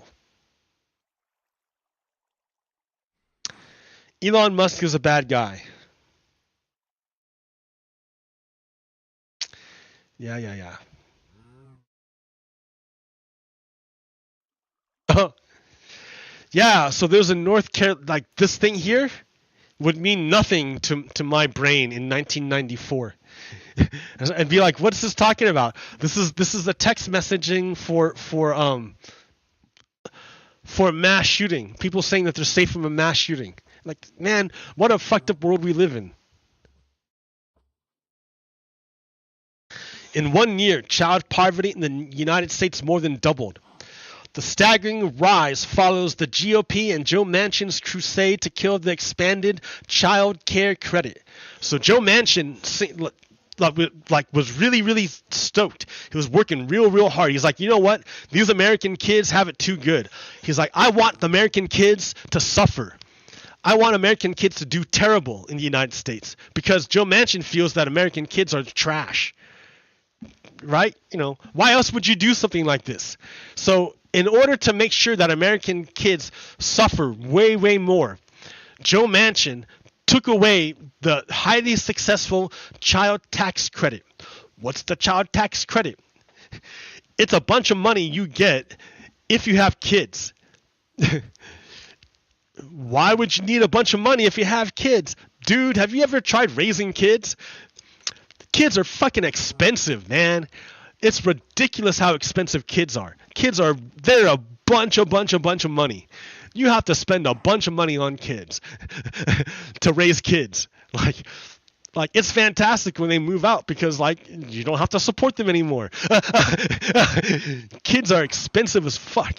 And that means there's a lot of pressure on parents. And a lot of financial pressure on parents, which makes it hard to raise those kids right when you have a lot of financial pressure on you, right? So, in order to alleviate that financial burden on parents, and so that they could better raise their kids to be better human beings, and help the United States have better citizens, the United States decided, hey, let's help out our parents. Let's help out our parents by giving them a tax break for having kids. If they have kids, let's give you a break so that you can have more money to help raise your kids, because we understand kids are expensive. So isn't that great? What a great idea. So the effect of that policy was to cut child poverty in half. If child poverty was 10%, it became 5%. What fantastic job, dude. You cut it in half. How great. Joe Manchin came along. He's like, fuck. Joe Manchin's like, God damn it, look at all these kids doing great. It worked real hard to get kids up to the 10% poverty rate. We need to, and now you're making it only at 5%? Joe Manchin's like, no, I need to increase child poverty. Those kids need to suffer. Those kids need to be stunted. I want a stunted kid growth. I want kids and I want the parents to suffer under poverty. So in his crusade, he's like, I need to make this happen. And in order for Joe Manchin to make this happen, he needed to team up with the Republicans, who we already know are white supremacists. We already know. Joe Manchin teamed up with the white supremacists in order to fucking increase child poverty back up. He doubled it. Through Joe Manchin's tireless work, he doubled child poverty and increased it to make sure that there are definitely more poor kids. He doubled the number of poor kids. Because for Joe Manchin, that's a sign of success. The increasing number of poor kids. And he worked with white supremacists to do it. I'm just saying, it's easy to see, like, here. This is an example. Remember I told you my little analogy thing? Like government is like a gun. It's like a firearm. It's just a thing. It doesn't have a will of its own. It just sits there. It's just sitting there, right? If nobody were to do anything with it, it would just be there. It wouldn't even be there actually, because government is made of people. But more or less, government is like a gun. It doesn't do anything by itself. The entirety of the action from the gun and from government comes not from the gun or the government. The agency for it, the impetus, the movement, comes from the person wielding the gun. It comes from the group wielding the government. That's where the intention comes from. That's where the action comes from. That's where the judgment comes from. Because since now this object is being used for something, an action, you can judge that action. You can see what the effect that action does and then judge the effect to say if it's good effect or a bad effect. So for a firearm, right, the gun by itself doesn't do anything. It doesn't do anything. But if it's picked up by someone, you can see that it does do something. And you can tell so in a way, you can tell if the person holding the gun is a good guy or a bad guy by seeing the outcomes of the effect of them wielding the gun. So for example, you can tell if a person holding the gun is a good guy or a bad guy by looking at where the bullets go. Look at where the bullets go. It's easy. Look where the bullets go. Do the bullets go into criminals? Not even criminals. Do the bullets go into people who were threatening innocent lives? Do the bullets go into people who were about to harm someone? Were the bullets going into people to protect a life? Or do the bullets go into an innocent person just standing there, unarmed? Did the bullets go into someone who was having a mental health crisis and there's no threat? Did the bullets go into a little kid? Look where the bullets go. If you look where the bullets go, you can determine if the person holding the gun is a good guy or a bad guy. If the bullets go into a homeowner sitting at home in their home, like not doing any harm to you, and you're not supposed to be there, and you put bullets in that person, we can say the person holding the gun is a bad guy. If you're just a person walking down the street and you get out and then all of a sudden you're dead and the bullets come up from the person holding the gun, that person holding the gun is a bad guy. It doesn't matter if the person holding the gun is wearing a police officer's outfit. They're a bad person. They did a bad thing. So government is the same thing. Like, it can be used for good or for bad. The only way, the good or for bad, depends on who controls the government. How do you know if the person holding the government is good or bad? You look at where the bullets go. The bullets in the case of the government are policies and laws. Policies and laws. What policies and laws do you pass when you have control of government? When you're holding the gun, where do the bullets go? When you hold the government, where do the policies and laws go? So when the when the Democrats control government, the policies and laws went to give a tax credit to kids to help them grow up safely. And when the Republicans hold the government, they use the power to take away tax credits and increase poverty. They use it to increase poverty in kids. So ask yourself, is Joe Manchin a good guy or a bad guy? Are Republicans good guys or bad guys? Look at where the policies go. I don't like, it's like, yeah. I don't want to have to tell you. I want you to think for yourself and figure it out. Scientific study. Modification of firearm law, firearm injury association by economic disadvantage. It's a scientific study. One of the latest. Blah, blah, blah, blah, blah. Let's just come down here. Conclusions. Stricter firearm laws are associated with lower rates of firearm incidents. In other words, gun laws work. Gun laws work. The magnitude of this association is smallest for communities experiencing the greatest economic disadvantage. In other words, across the board, it doesn't matter if you're rich or poor.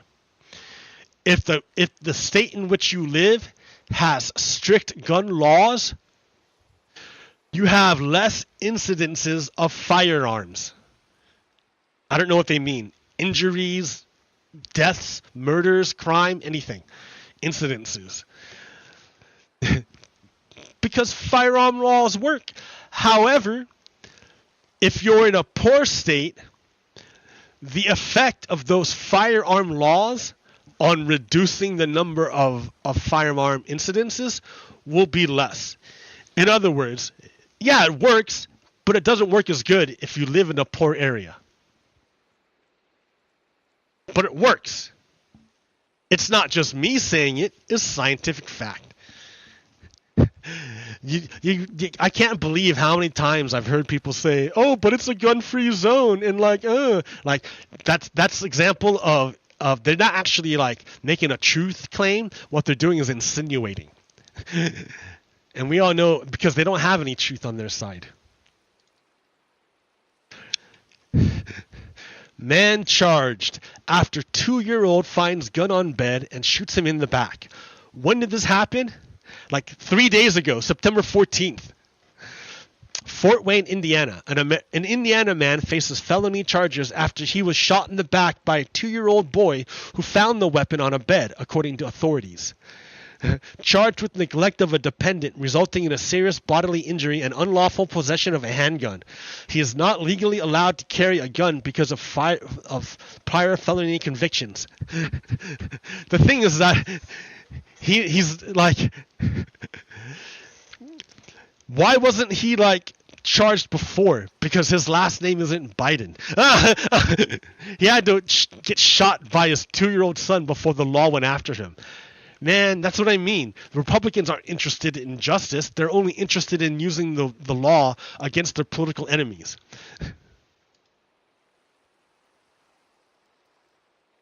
So here's an example that Republicans are ineffectual.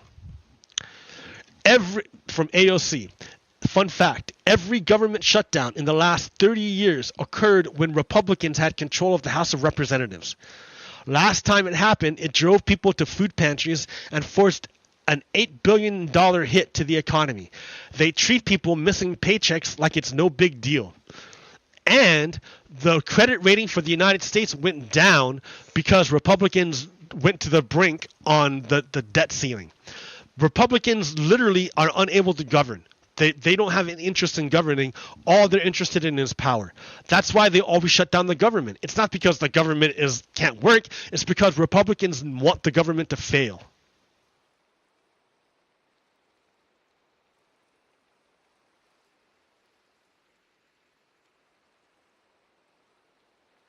That's crazy, dude. Mexico's President Almo invited the Russian army to march in the military parade on Independence Day in Mexico City. Almo has no problems with supporting an aggressor state which launched a war of aggression against Ukraine in 2022. So that's weird. So Almo, I guess the government of Mexico is all about imperialism.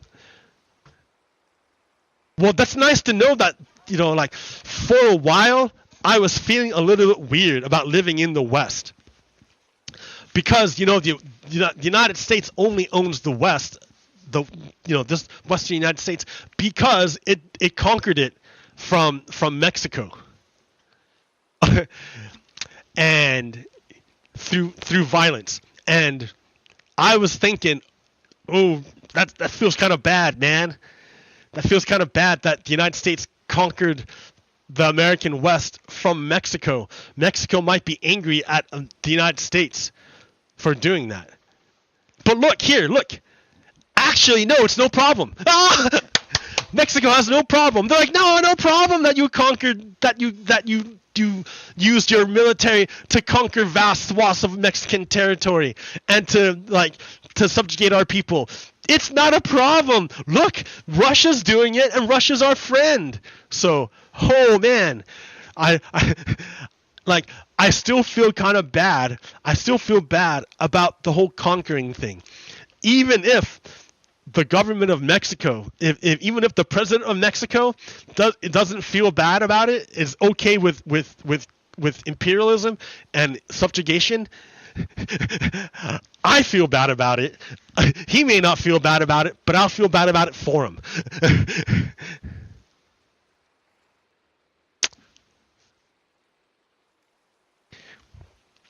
Putin defends Trump. Putin weighs in on charges against Trump. Putin says, what's happening with Trump is a persecution of a political rival for political motives. This shows the whole rottenness of American political system, which cannot claim to teach others about democracy. That's what Putin says. Fuck Putin. So, isn't it weird how Putin is on the same team as Donald Trump? Isn't it weird? It's not weird, dude. They worked together to overthrow the election in 2016. I mean, if you don't know it by now, it's because you're controlled by a worm in your brain.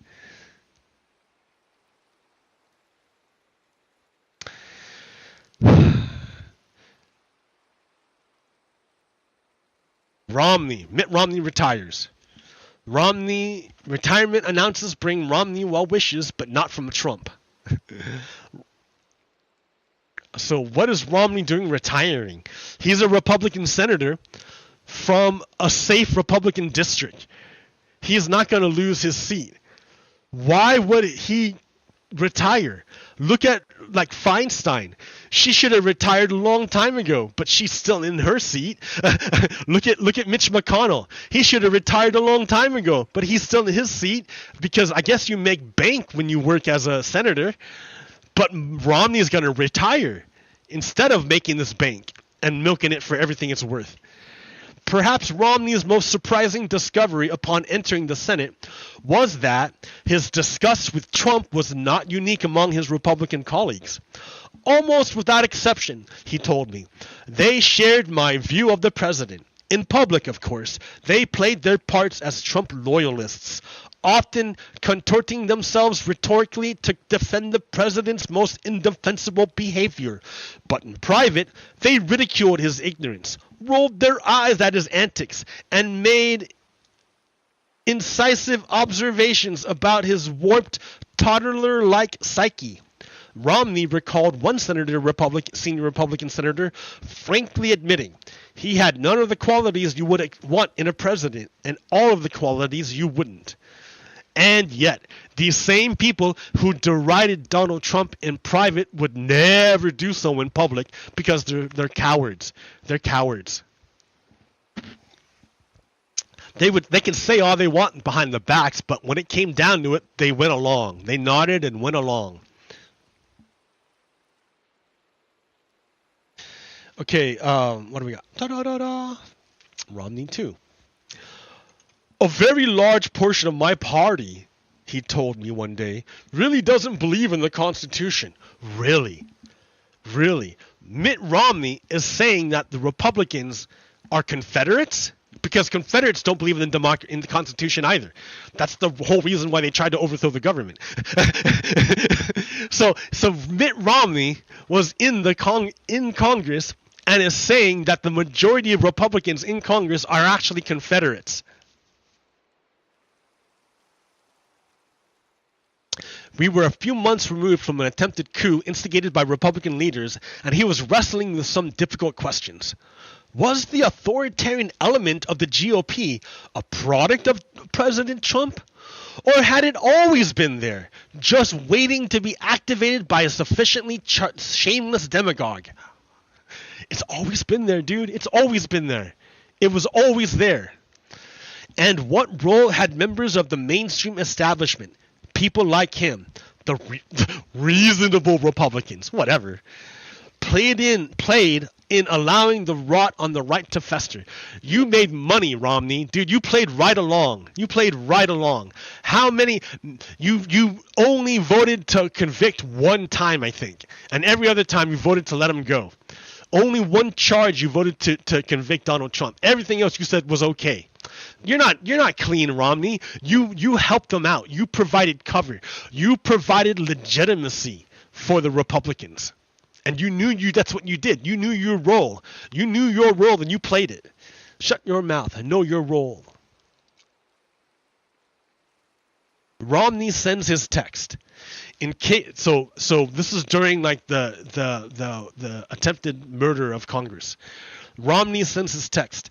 In case you have not heard this, I just got a call from Angus King, who said that he had spoken with a senior official at the Pentagon, who reports that they are seeing very disturbing social media traffic regarding the protests planned on the 6th. There are calls to burn down your home, Mitch, to smuggle guns into D.C. and to storm the Capitol. I hope that sufficient security plans are in place, but I am concerned that the instigator, the president, Donald Trump, is the one who commands the reinforcements the D.C. and Capitol Police might require. Mitch McConnell never responds. He never responds. Because Mitch McConnell was in on it. He was in on the attempt to overthrow American democracy. They're all Confederates, right? They're Confederates. When Mitt Romney says that the Republicans don't believe in the Constitution, what he's saying is that they're Confederates. They're Confederates. Confederates don't believe in the Constitution either. That's why they tried to overthrow it.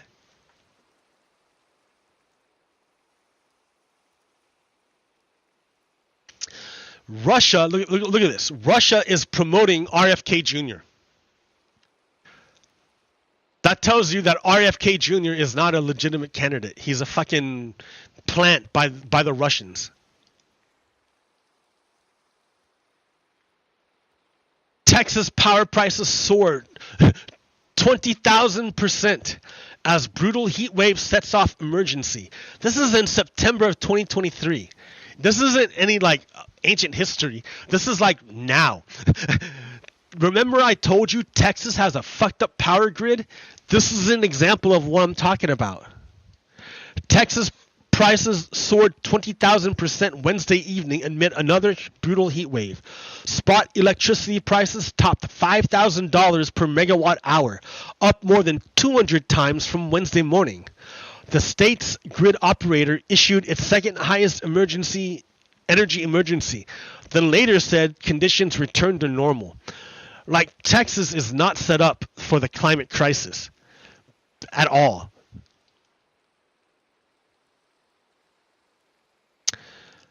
All right, I think I covered everything I wanted to cover.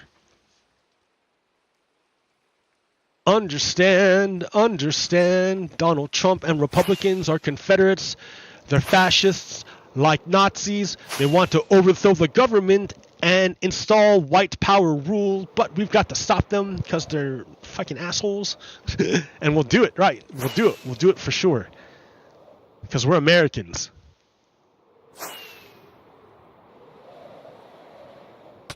Ow. Cut it a little too close.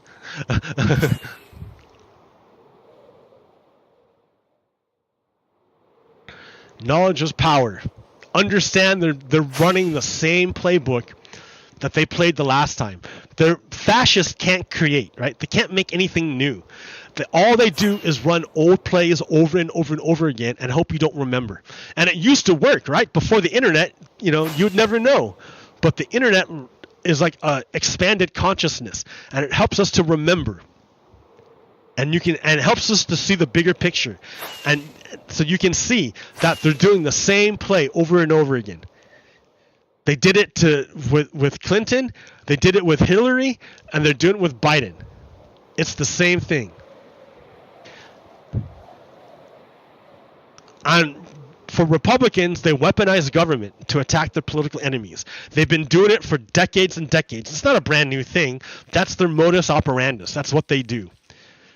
So again, if you're a Republican, you're literally the enemy of the United States.